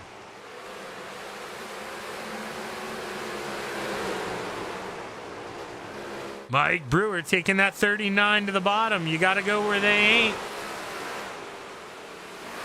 And he's got to make it work. But Aiden Young now, that maybe breathes some life into that 69. He's able to reel in Mike at the end of these straightaways, and caution flag flying one more time at the Williams Grove Speedway. Scott Rayo and John Tobias. These are going to be the 2 drivers on your screen there. The 3 and the 444. Let's see what happens.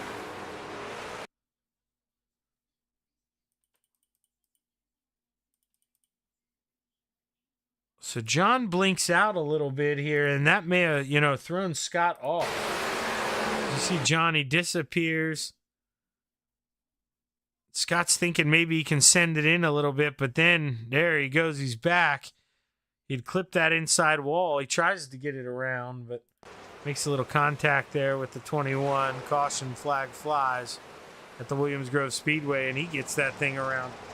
Phew, just before the leaders came. Close call there for the 32. Now, we had 3 quick cautions, long green flag run. What do we get now?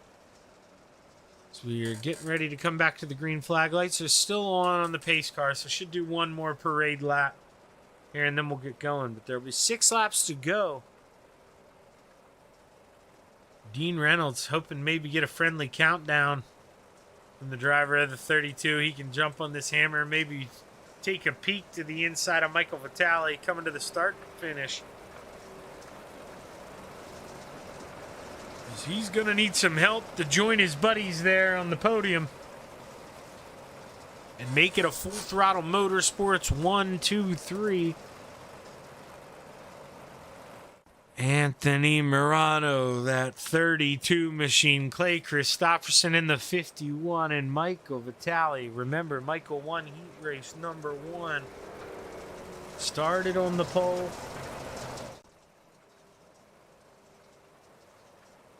But Anthony Morano took that over in a matter of laps. He was not messing around here tonight in Mechanicsburg. As the green flag's high, it's ready to fly. 6 laps to play at Williams Grove Speedway. We're back underway. Dean Reynolds immediately up in those tire tracks behind the 213. Brewer downstairs where he was comfortable. Can Brewer find a way around the 79 and the 213? Or can Michael Vitale, maybe he can find some speed here, get that thing going, but Mike Brewer gets himself around his teammate in the 79 at the line. Brewer to the top 4 for the moment. Going down the backstretch, Dino going to fight it back strong. Not going to go away that easy as we're 5 to go here at Williams Grove. 4 to go this time by, coming off of 4. Dino's got it back at the line. Meanwhile, these guys are racing so hard, they're going to miss out on that 3rd and final podium spot. So you almost gotta execute some team orders here if I'm on the radio. Boys, let's try to work on him together. Let's bring home 3rd and 4th. Not 4th and 5th, but right now, man, we're dirt track racing. You can't turn that off. Mike Brewer back to P4, excuse me. Dino on the outside, but caution flag flies one more time. And I believe Butters involved, Jason Butterfield. Let's see if we can see what happened here to the 93. Gets into the wall in 3 and 4. Goes for a ride. Brings it to a stop. Caution flag flies for the 5th time.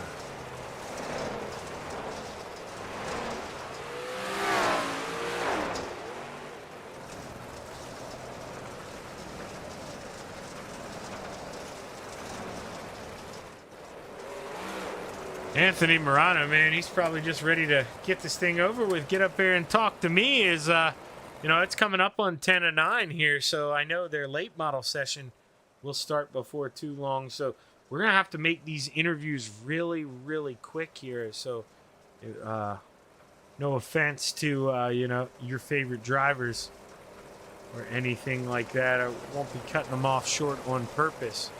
But we're just going to have to really speed up the flow here, I've got the feeling.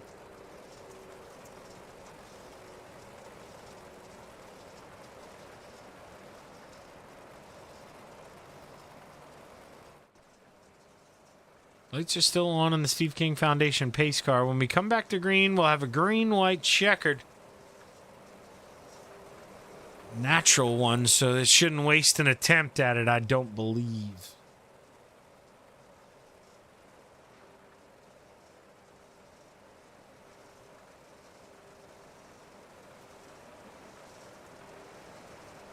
Come by this time, should see those lights click off on the pace car. They do, and we're going to go back racing here at Williams Grove.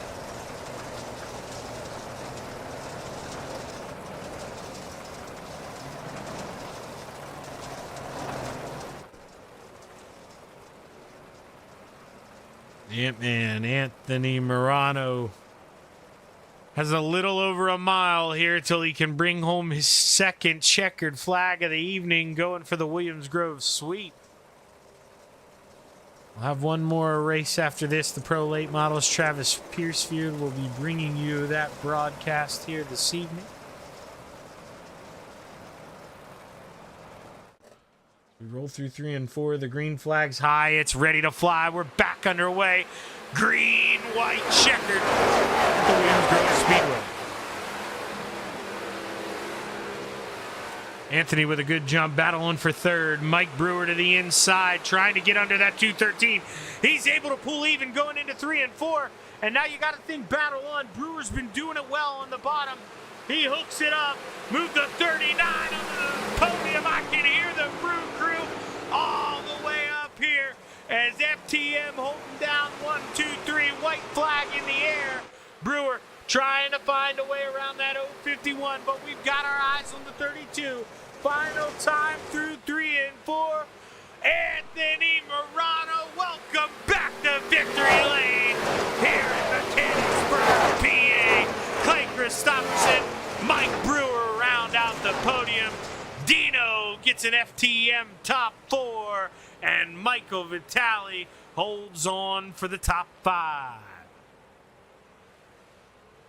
As boy, oh boy, good race here. Anthony Morano brings home another one. Surprise, surprise for the Ant-Man. And Mike Brewer, starting 8 up 5 spots, parks that on the podium. Good run for Mike Brewer. I think Dino came up there and piped the microphone. I got to look at another screen, so I'm not necessarily looking what you're looking at. I'm trying to bring it back to the replay, but I did hear somebody come up and pipe, and I would imagine it was Dino. I saw a black car out of the corner of my eye. It's pretty funny. Love Dino for that. But let's see here if we can find our top 3 drivers. They're all going to be in their FTM Discord. I should hop over to their Discord now that I'm in it and interview them all at once here to try to get this late model thing underway, but I'll let them work their way on over. No super rush.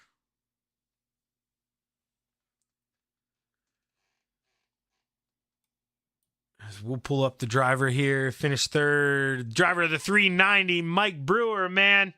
I'll tell you what, dude, you had to work for that one. It was sketchy. You had to take your time getting away around Dean. And then it seemed like the caution flag fell at a good time. And boy, you had a great restart. Talk to us about it. Yeah, I was just committed to the bottom, and it was so tough to. I had nothing on the top. I only ran up there a couple times, but if I could just not overdrive the corners and just let it roll and stay down there, I could get crazy drive off the corner. But it's so hard to get these cars slowed down and not get run over from behind, you know what I mean, to hold that bottom. So I know exactly what you mean. We saw it happen a bunch tonight. Yeah, so on top of like being worried about getting run over and stuff by doing that, you know, just trying to get the car slowed down enough and not over rotate and be able to catch that moisture off exit. It was hard. It was doable, but it was tough.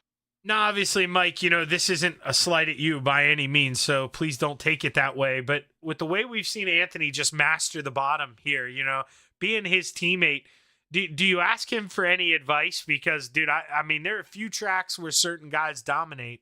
And, dude, this is one where Anthony, man, he's just got the cheat code for this place. Not really, you know, just other than watching guys run the bottom, and I've always been called a catfisher for a long time, you know. If there's something on the bottom, I'm gonna try my best to hit it. So, but I have watched him. He's really good on the bottom. Him and Bachman, those guys are great on the bottom. Sometimes I sit back, I'm like, how the heck do they keep the car so straight and smooth? But yeah.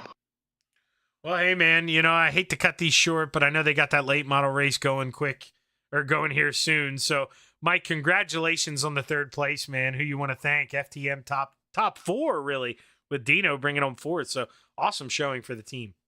Yeah, shout out to those guys for bringing me on. So it's a blast being on Discord and chit-chatting with those guys coast to coast there. Shaggy TV for you guys putting this on. Everybody out there watching, the guys in the crew and family.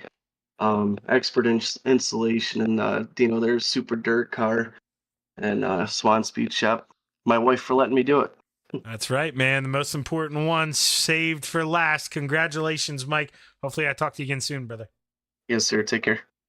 Mike Brewer bringing it home in P3. Now we're going to bring up Putt Clay Christopherson. Clay, man, yes, sir. You were quick tonight, but boy, oh boy, What could you have done other than to wreck him on the restart to run him down?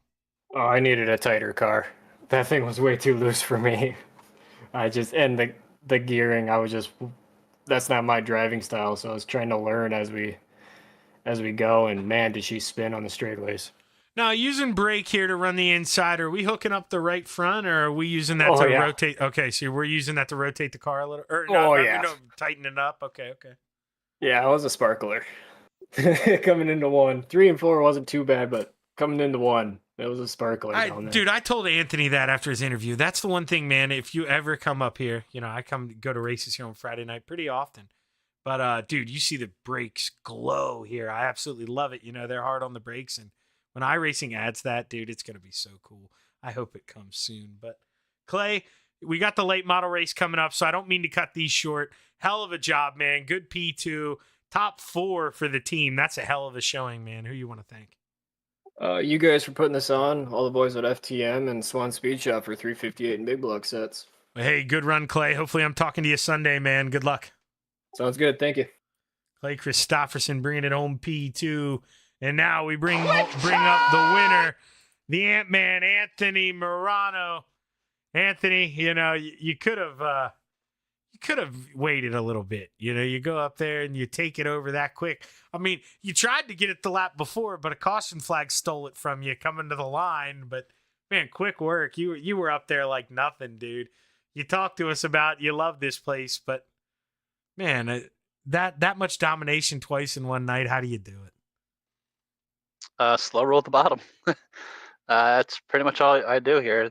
I don't know why. Like, I've talked to Dean about it a million times about trying to figure out how I can run the top good, and for some reason I just can't figure it out. So just slow roll the bottom, and it's like it got real slick there coming out of 2, and it was just half throttle all the way down the backstretch until the little opening there, and then gas it up a little bit to enter turn 3, and yeah, it's like that. I got around Mike and Trevor both coming out of I think 4 there on their very first lap, and the caution came out. I'm like, oh man, but yeah, it happens. It's a good race. Didn't want to see that one caution there. I think I had like a 3-second lead. The caution came out, and I saw Clay was in second. I was like, that's not who I want to see behind me. Of all people that can run the bottom, it's Clay.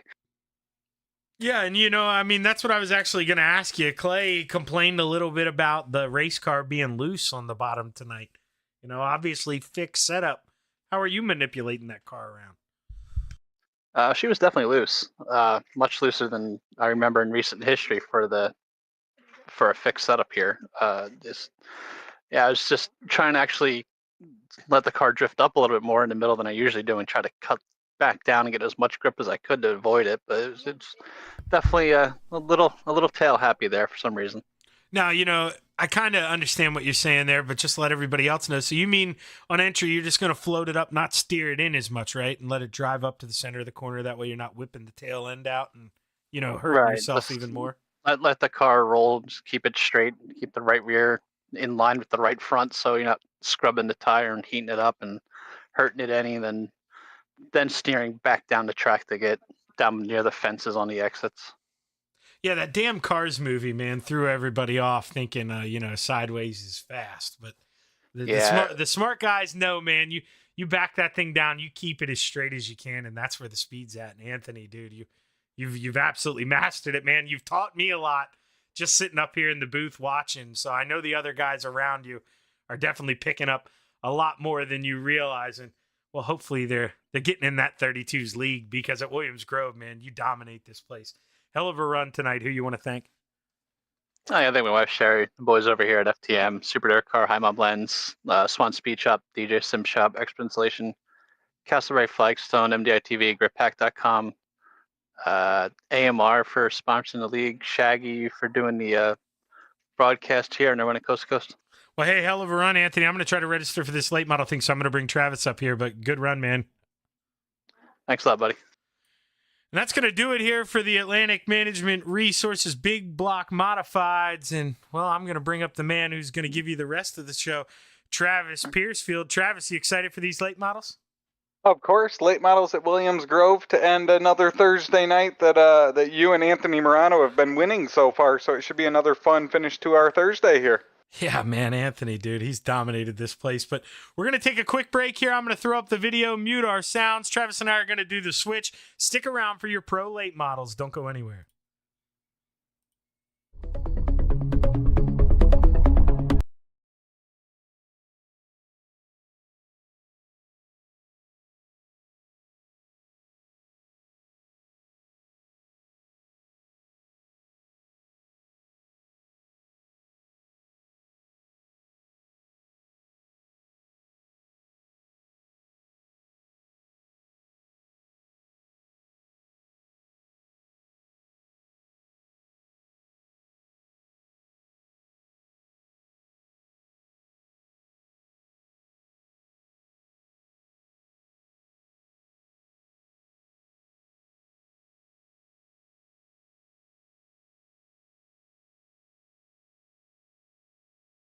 Good evening, race fans, and welcome to Thursday Night Thunder here on Extreme eSpeed TV and the Coast to Coast Racing Network. I'm Travis Piercefield.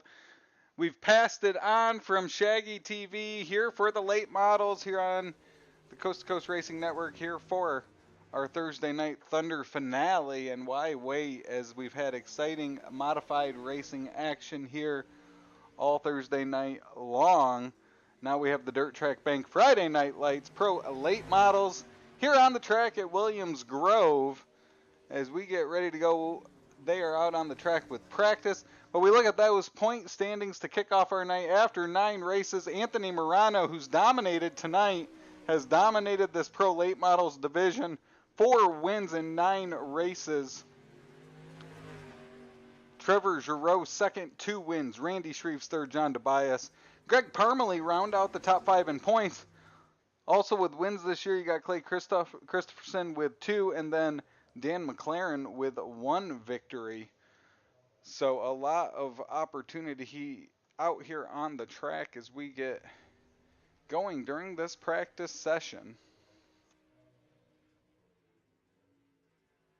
See Anthony Morano there looking for another Thursday Night Thunder sweep. As he's out on the track, it looks like about lucky number 13 cars here tonight for this Pro Late Model Division race.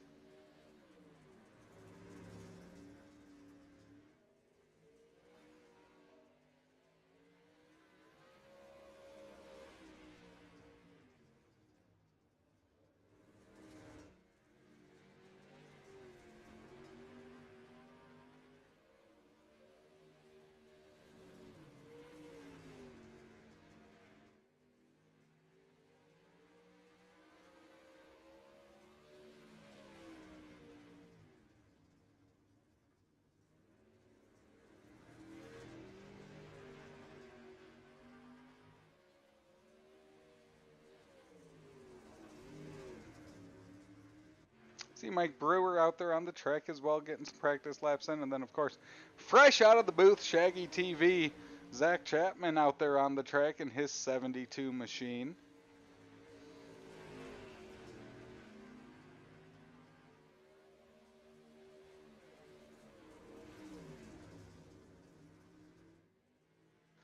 Brandon Templeton, 35 laps. He's atop the charts. We'll put up those best times here during this practice session.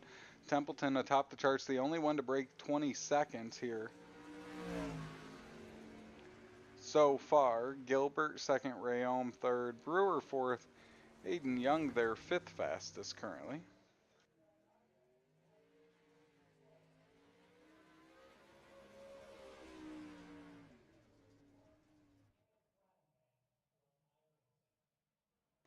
And with that practice session will come to an end. We'll move on to some heat racing action after, of course, our lone qualifying runs. So we will see, as usual, Brandon Templeton, one of the first cars out there on the track every Thursday night. One of the first cars out there. No time to waste when it comes to single car qualifying. Kurt Schatzer out there as well. We'll throw up those fast times as they come in.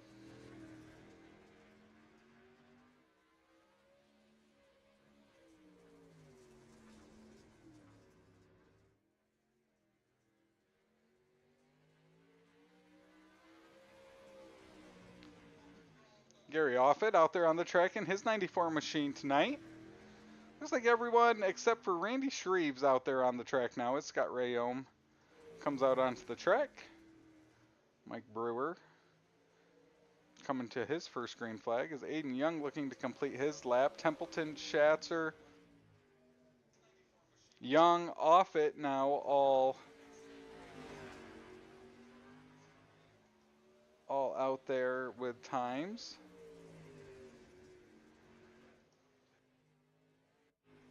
Kurt Schatzer moves up to 4th fastest.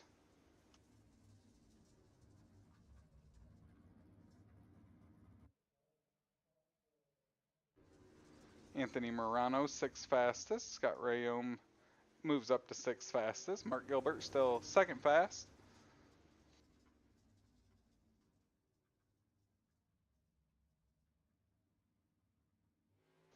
Scott Rayome completing his lap. It looks like he will be the last one. Randy Shreves, no time.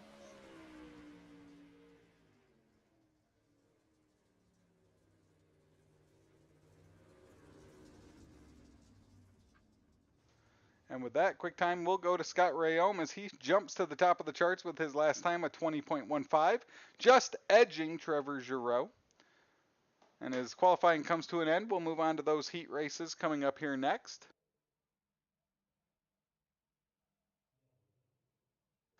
And heat race number 1 is going to line up like this. Anthony Morano, Brandon Templeton, row number 1, Mark Gilbert in 3rd alongside Scott Rayome. John Tobias 5th alongside Gary Offit, and Randy Shreves 7th.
As we wait for heat race number 1 to roll on out.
Morano and Templeton there will take us off to green here at Williams Grove.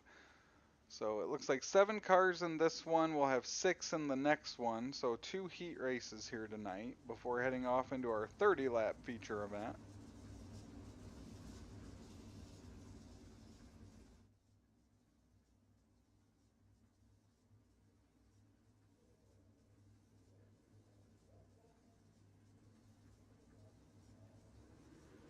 Green flag waves. Anthony Morano, Templeton take us off into turn number 1. Contact towards the back of the pack as Anthony Morano is able to jump out front there. Of course, you have that opening in the back that can cause some havoc from time to time here at this track. As you can see, we'll get stretched out single file here. Templeton in second, as now he's got Mark Gilbert looking to his outside. Templeton will use that inside line to his advantage and hold on to second now. As Anthony Morano leads, we're going to go 4 laps to go this time by.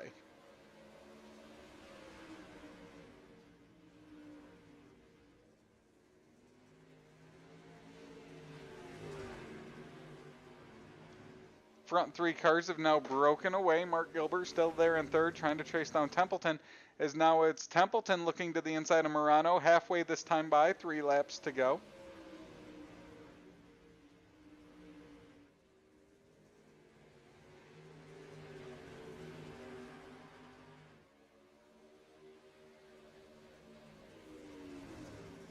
Templeton a strong move to the inside as they enter turn number 3.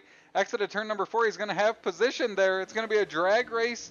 2 laps to go now.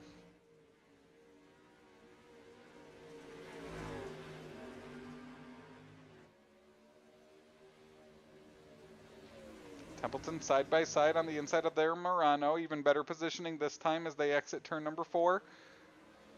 It will be Morano at the line. White flag waves. Final lap underway.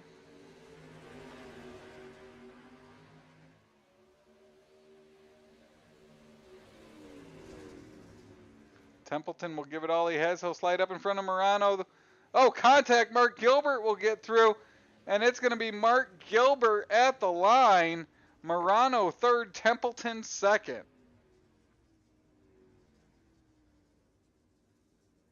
So quite the finish to heat race number 1, as Templeton gave it all he had, slid up in front of Morano. And now we will have to move on to heat race number 2. It's going to be Mark Gilbert on the pole of that 30-lap feature event tonight. Starting lineup for heat race number 2, it's Mike Brewer alongside Kurt Schatzer. Row number 2, it's Aiden Young next to Trevor Giroux. Greg Parmalee and Zach Chapman will round out the field.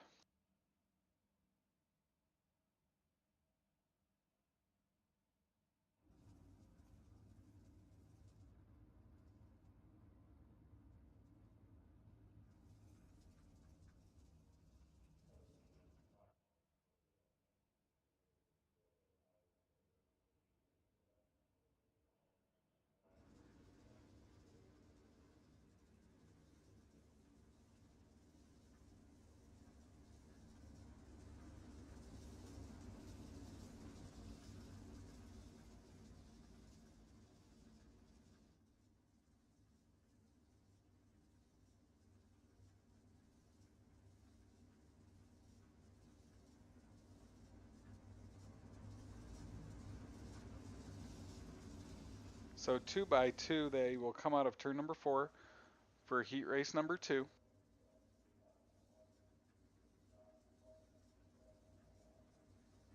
Brewer, Schatzer, that front row, green flag wave. 6 more laps of heat racing action here at Williams Grove.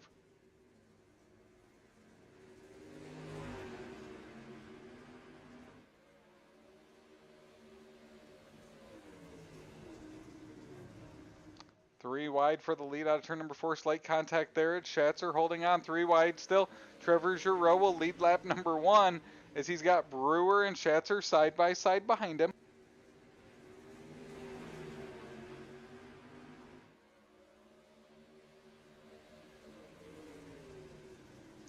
Trevor Giroux holds on here as things get sorted out here on lap number 2. Much quieter single file 1 through 4.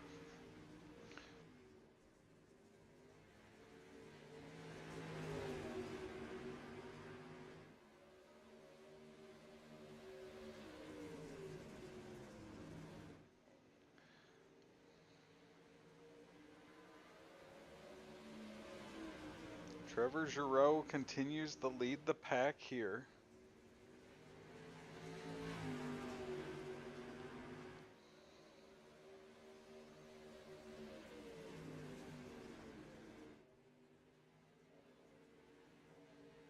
Two laps to go this time by. Schatzer holds on to second over Brewer for now.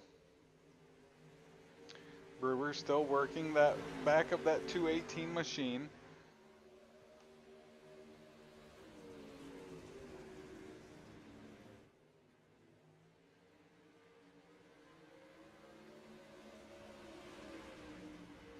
Final lap here in heat race number 2.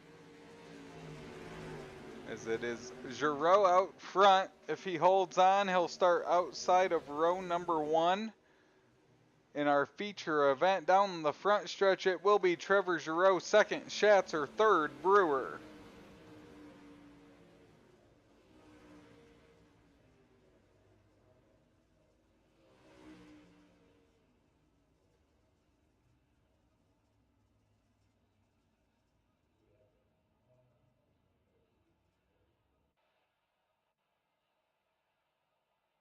Here at Williams Grove.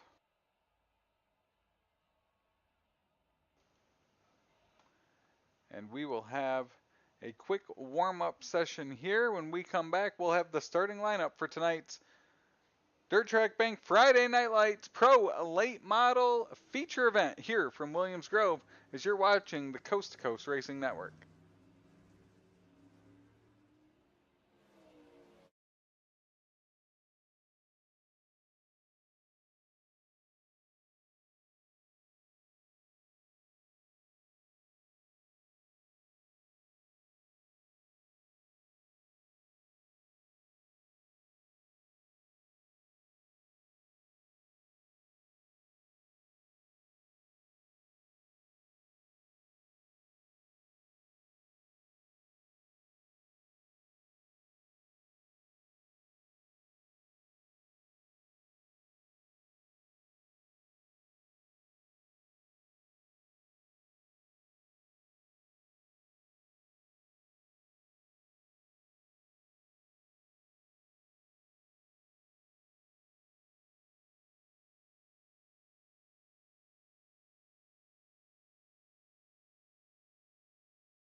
Welcome back to Williams Grove here on the Coast to Coast Racing Network as we have the Dirt Track Bank Friday Night Lights Pro Late Model Division out on the track. As our warm-up session wraps up, we will next move on to that feature event here at Williams Grove and the conclusion to tonight's Thursday Night Thunder.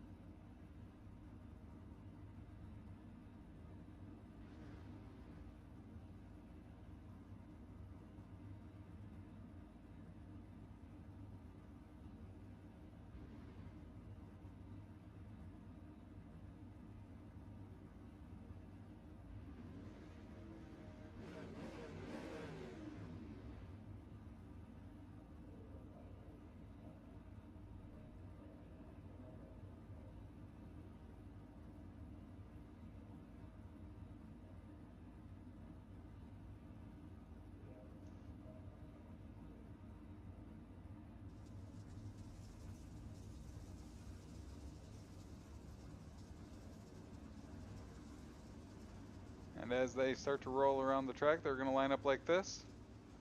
Inside row number 1, it's going to be Mark Gilbert alongside Trevor Giroux. Starting third is Brandon Templeton next to Kurt Schatzer. Anthony Morano fifth alongside Mike Brewer. Seventh will be John Tobias alongside Aiden Young. Next will be Gary Offit alongside Greg Parmalee. Starting 11th will be Scott Rayome alongside Zach Chapman. And rounding out the field will be Randy Shreves. So 30 laps here will complete our Thursday night Thunder. Mark Gilbert, Trevor Giroux take us to green as we head off into turn number 1 for the first time here. 30 laps at Williams Grove. Mark Gilbert, Trevor Giroux side by side out front.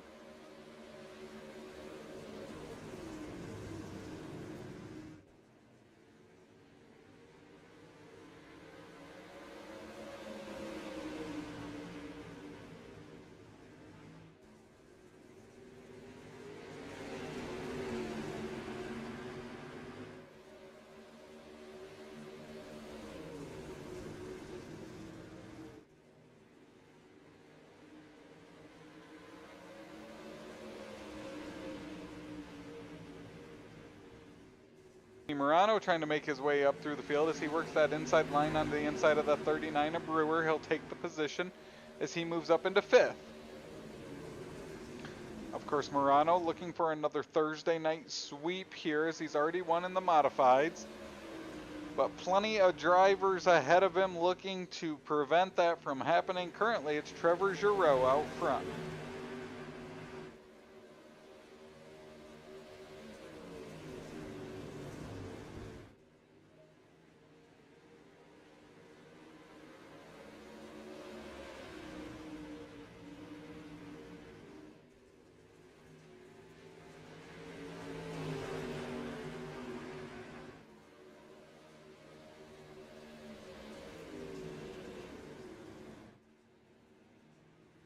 Caution flag comes out. Looks like Greg Parmalee is involved in this one.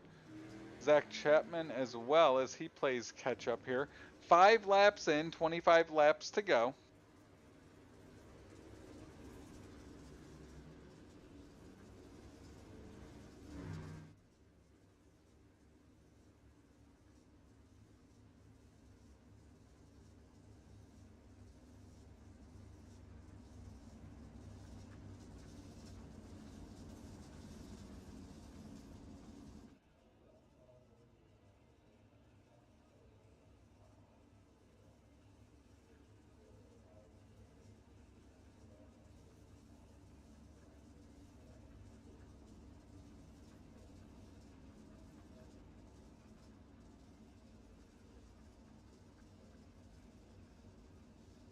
So Trevor Giroux continues to lead.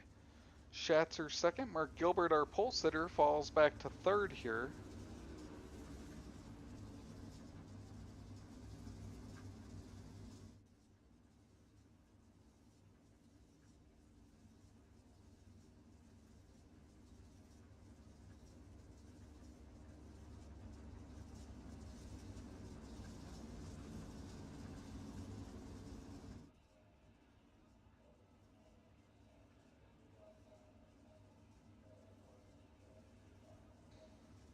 As we'll get them lined back up.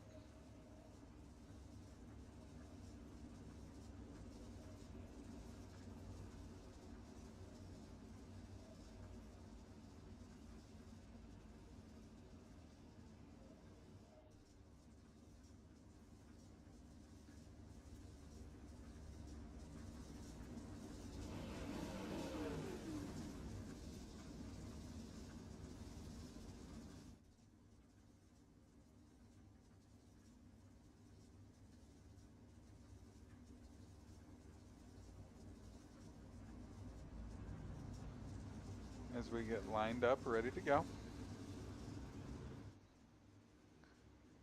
Long, narrow straightaway here at Williams Grove as the green flag will wave. Trevor Giroux takes us back to green.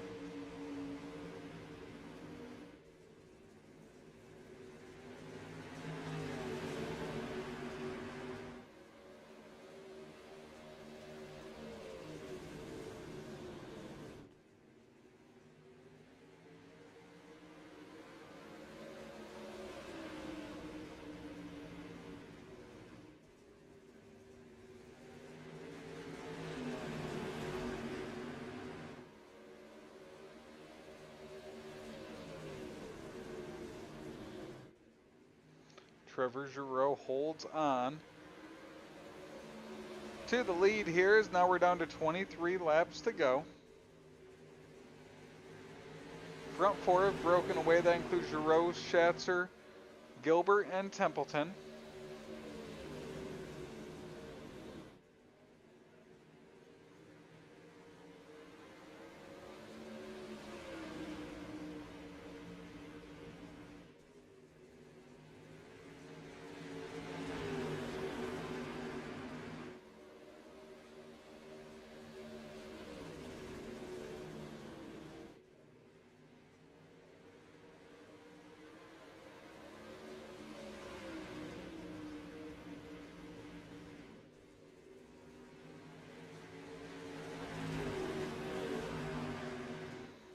.21 laps to go. Things have settled down here. Morano's up to 5th, but stuck behind Templeton currently. Behind him, Mike Brewer. Aiden Young behind him, running in the 7th spot as we've got cars spread out all over this track. Counting down the laps now as we've got 20 laps to go.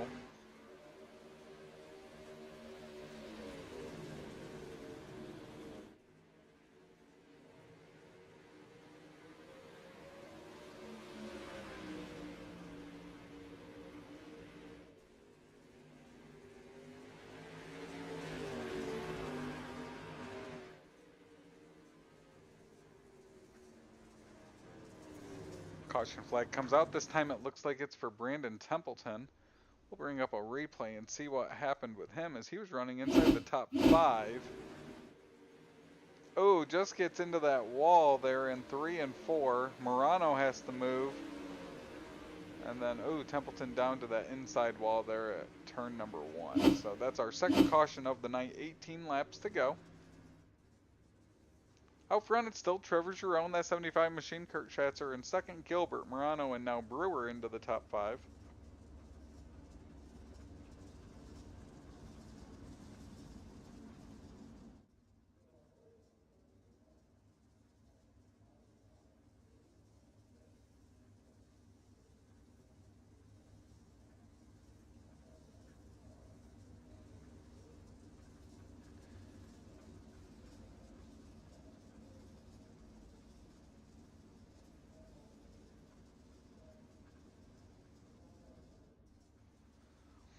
So we'll get them lined back up here almost to that halfway mark.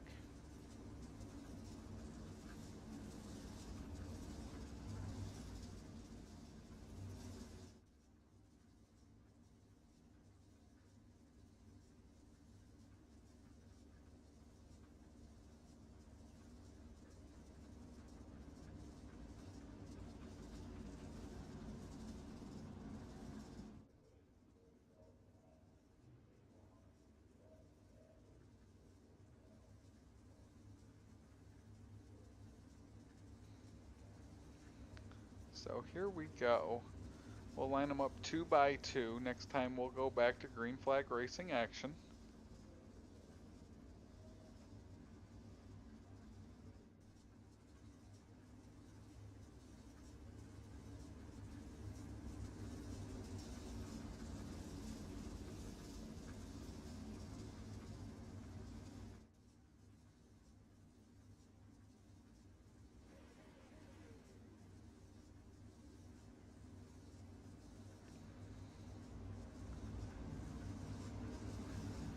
So here we go. 18 laps to go when we go back to green flag racing action. Pace truck on to the infield, 2 by 2. Giroux takes us back to green. Gilbert looking to the inside of Schatzer. Here's Morano there into the top 4. Brewer watching on from 5th. As things had settled down there before Templeton got into the wall, as Schatzer makes a move on Giroux. Giroux will cross him back over to the inside. 17 laps to go. Tail end of the field, Templeton there up ahead of the leaders. As Giroux holds on for now. Schatzer, though, makes another look down the backstretch.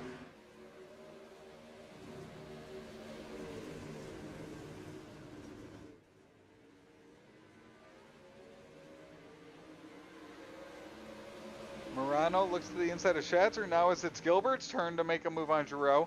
He'll take the lead, and again, Giroux will cross him over to the inside and regain that lead down the backstretch.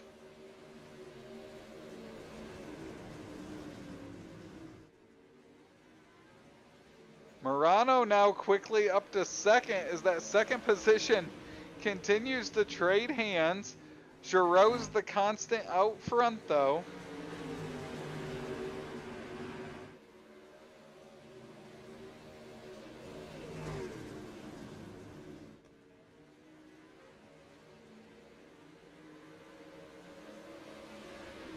Morano, Giroux, neck and neck at the line.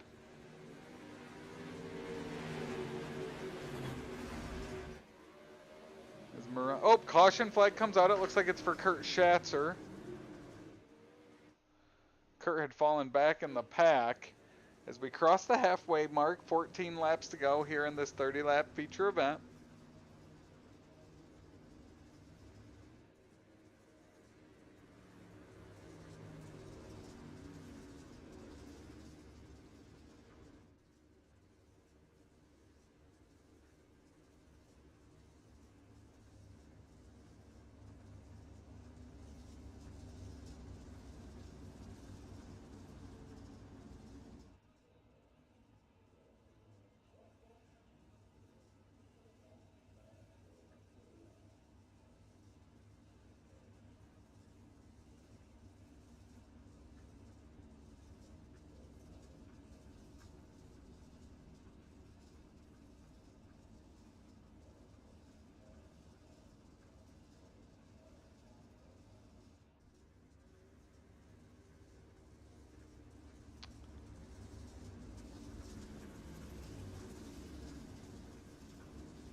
So we'll get them lined back up here, 14 laps to go.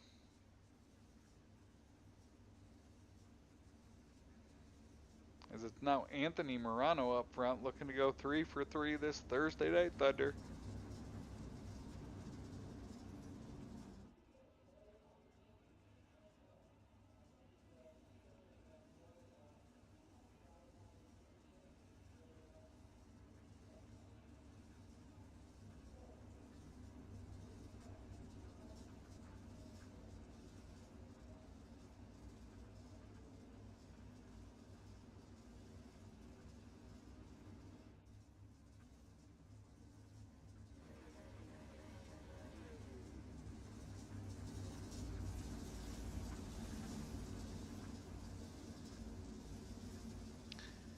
As we get ready to go back to racing action.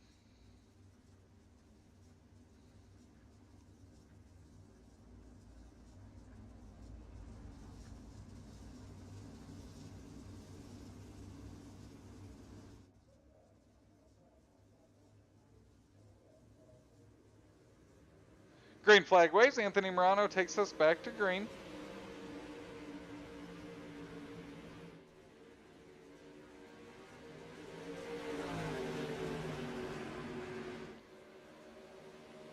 Things settle down here, 13 laps to go. We'll have a dozen laps to go this next time by.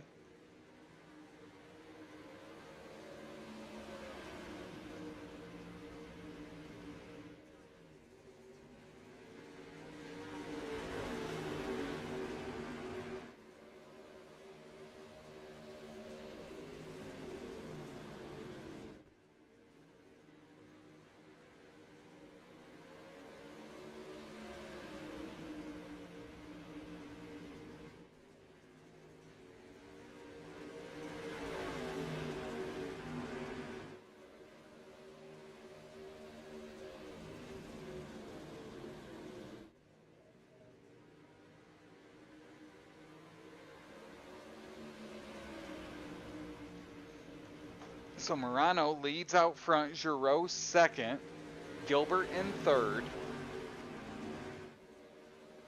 The front three have broken away as Randy Shreve starting at the tail end of the field. He's up to fourth. Strong run for him tonight as he holds off Aiden Young and Mike Brewer.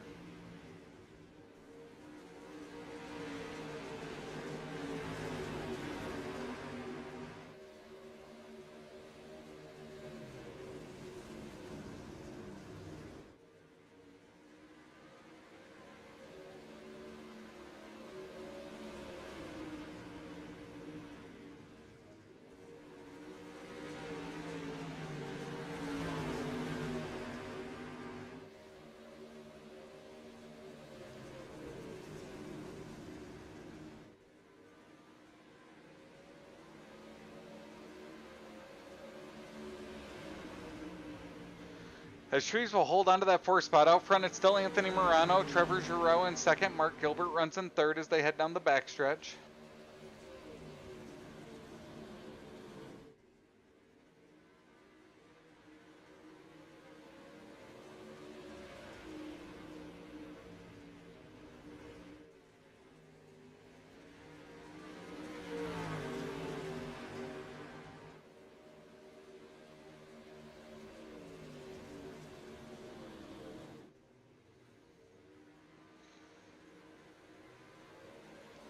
Five laps to go. Anthony Morano looking to dominate another Thursday Night Thunder.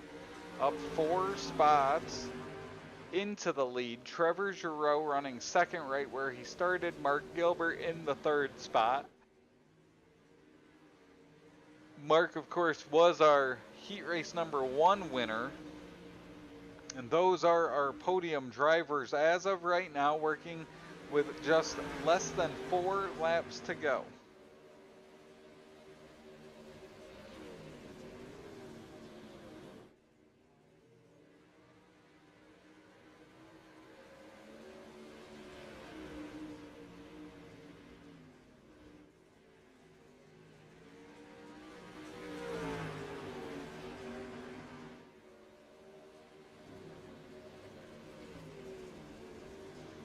Anthony Morano out front. Giroux follows in 2nd, now just 2 laps to go. Closest race on the track right now is Scott Rayome and Zach Chapman as they do battle for the 7th spot. Ooh, Rayome. Oh, they'll go around. We catch that one. Caution flag waves coming to the white flag as we watch that one live as Scott Rayome caught that inside wall up into Zach Chapman.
So it's Zach Chapman out, or I'm sorry, not Zach Chapman. It's Anthony Morano out front. Zach Chapman, Scott Rayome in that latest caution.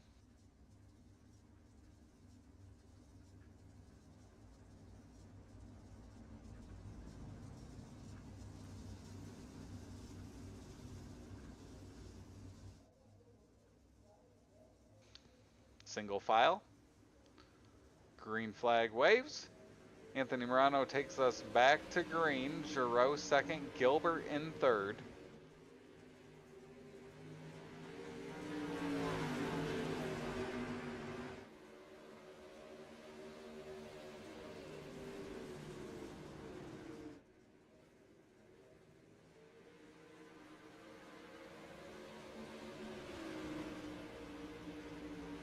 Anthony Morano holding on for one more lap. A clean sweep of Thursday Night Thunder unless Trevor Giroux has one final move to pull on out here through 3 and 4. Mark Gilbert in 3rd, Shreves up to 4th. At the line it will be Anthony Morano, Trevor Giroux, Mark Gilbert, your top 3.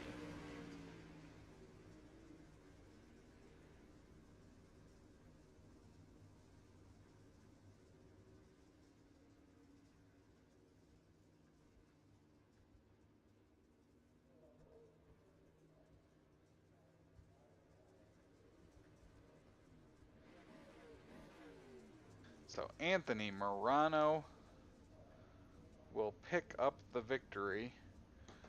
Trevor Giroux, of course, our top 3 drivers, will join us here in a moment as they park there on the start finish line for the photo. Hard Charger's going to go to Randy Shreves up 9 spots as he goes from 13th to 4th. So a great run for him.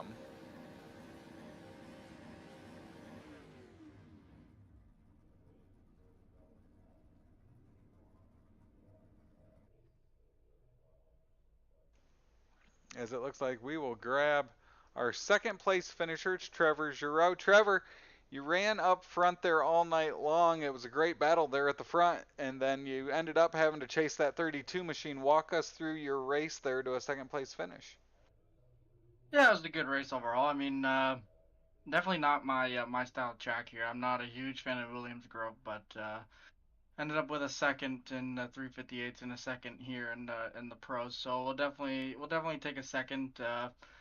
Felt like we had a car to at least contend a little more there for the win, if not get it done. But yeah, sometimes it just doesn't work out your way. Got a little bit of contact there after me and Kurt made some contact, and that hurt the car. My steering was a little off, but who knows? I mean, even if there was no contact, I mean, Anthony's fast. There's a reason why he swept all 3 races tonight. So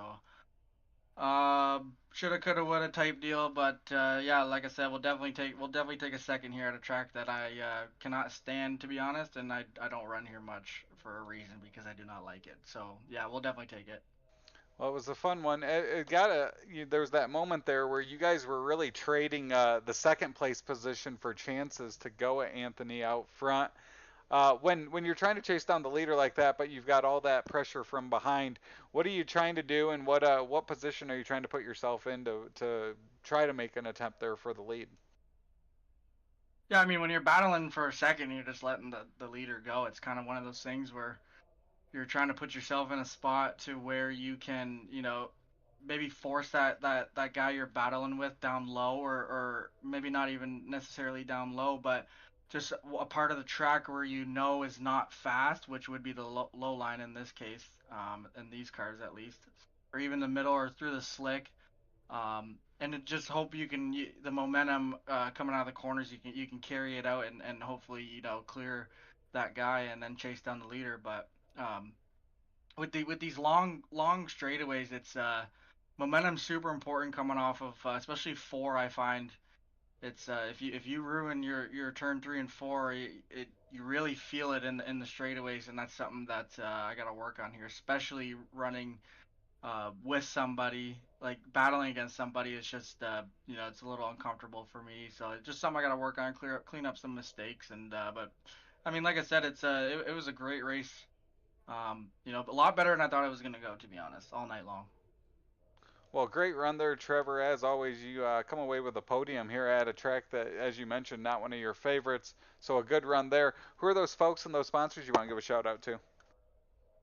Just gotta thank all the guys at Venom here.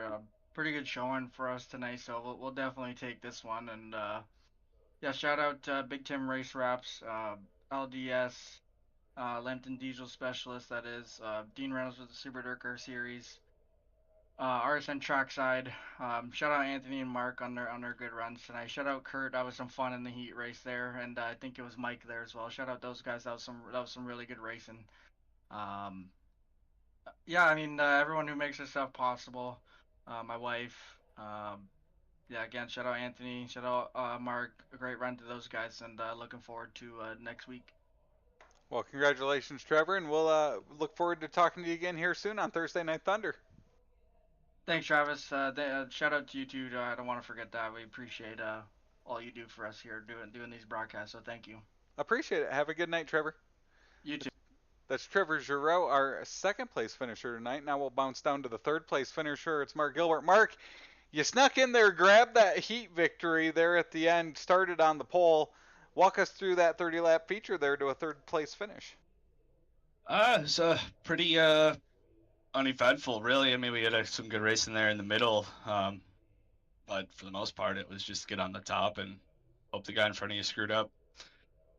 But all in all, it was a good race. I mean, we put on a show there for 5 or 6 laps. Yeah, walk us through there. It was really just trading that second position and who wanted to make an attempt at the lead. It's so we see that so often is you have a guy there in second or third trying to make a pass up ahead, but then obviously got heat coming from behind as well. Yeah, essentially you just rode behind him, and like when I was in third there, I was like, man, I really wish whoever was in second would just try the bottom one time. Then you could get above him. Then you could be the one trying to make the pass for the lead. But other than that, it was just drive it in and on the top, and hope that guy in front of you either screwed up or you weren't going anywhere really. It was kind of just one lane around the top. Well, you come around even with the one lane. You come out with a third place finish. Who are those people and those sponsors you want to give a shout out to? First off, I want to give a shout out to Nitro Speed Shop, everybody over there. They support me, and they do great things, and great group of guys. Then W Energy, Focus Concentration Energy, to get me through these races. RCP Cockpits for this rig they got me in. Travis, you for the broadcast. Dirt Track Bank. Brandon for admin in this thing. C2C. I don't get out here very often, but when I do, usually the racing's pretty good. So I look forward to it when I do get the chance to come out. Well, it was great having you out here tonight, Mark, and a top 3 finish is always great. We look forward to talking to you again here soon. All right, Travis, have a good one. That's Mark Gilbert, our third place finisher tonight, and then the man who sweeps another Thursday Night Thunder, it's Anthony Morano. Anthony, this one you had to work your way up in there after starting 5th. Walk us through your journey up to the front. Yeah, definitely a lot of work there, that's for sure. But for some reason, the late models are a lot harder to pass there than, say, the modifieds. The modifieds, you can run top or bottom. This seemed to be you were on the top, and that was your only option. So it was a lot of just waiting and trying to see what everyone was doing, try to save the right rear a little bit for later in the race, and thankfully it paid off. Yeah, we saw you there. The first half of the race, you were really running there in the middle of the top 10. You even fell back a couple positions at one point. At what point did you decide that you had to get up front? And those cautions that came in there about the halfway mark, how did those play into your favor in closing up that field to give you a chance to make a move on a couple guys? I think that was the main thing. Like once I got around Kurt there, I'm not sure what happened there. I don't know if he just glanced off the wall coming out of the corner or whatnot. Once I got around him, I figured I was up to third. So time to put the cards on a table and see what I can do. And then I just beat Trevor to the line there. It was right at halfway, and I was like, man, in the 3:58 race, he said he led half the race, and then I passed him. And it's pretty much the same amount of time I'm doing it again, so hopefully he's not too mad about it. But yeah, I was just being patient, and it worked out. Well, we'll give you the floor and let you close out the night as you have all night long. 3 races, 3 wins here on Thursday. Who are those folks and those sponsors you want to give a shout out to? I got to thank my wife, Sherry, my teammates there at FTM, DM Superior Car Logan at High Mom Lens, Spawn Speed Shop, DJ Sim Shop, MDI TV, Casper Flagstone, Expo Insulation, Dirt Track Bank for sponsoring, and Friday Night Lights, and who else are we missing here? You for doing a broadcast for us. We really appreciate it. We all like to come back and watch. And everyone at Coast to Coast. Well, congratulations, Anthony. Another sweep here on Thursday Night Thunder, and we look forward to talking to you again next Thursday. Thanks a lot, sir. That is Anthony Morano. He will sweep our Thursday Night Thunder as we'll take a look at our final results here for the Pro Late Models, of course, presented by Dirt Track Bank Friday Night Lights. Anthony Morano, your winner. Trevor Giroux, Mark Gilbert round out your podium. Randy Shreves, our hard charger, up to 4th, with Aiden Young rounding out the top 5. Well, as always, thank you for tuning in to Thursday Night Thunder here. I am Travis Pearsall with Extreme eSpeed TV. As always, thank you for tuning in and watching Shaggy TV and Extreme eSpeed TV here on the Coast to Coast Racing Network this Thursday night. As we look forward to seeing you again, thank you for tuning in, and we will see you at the racetrack soon.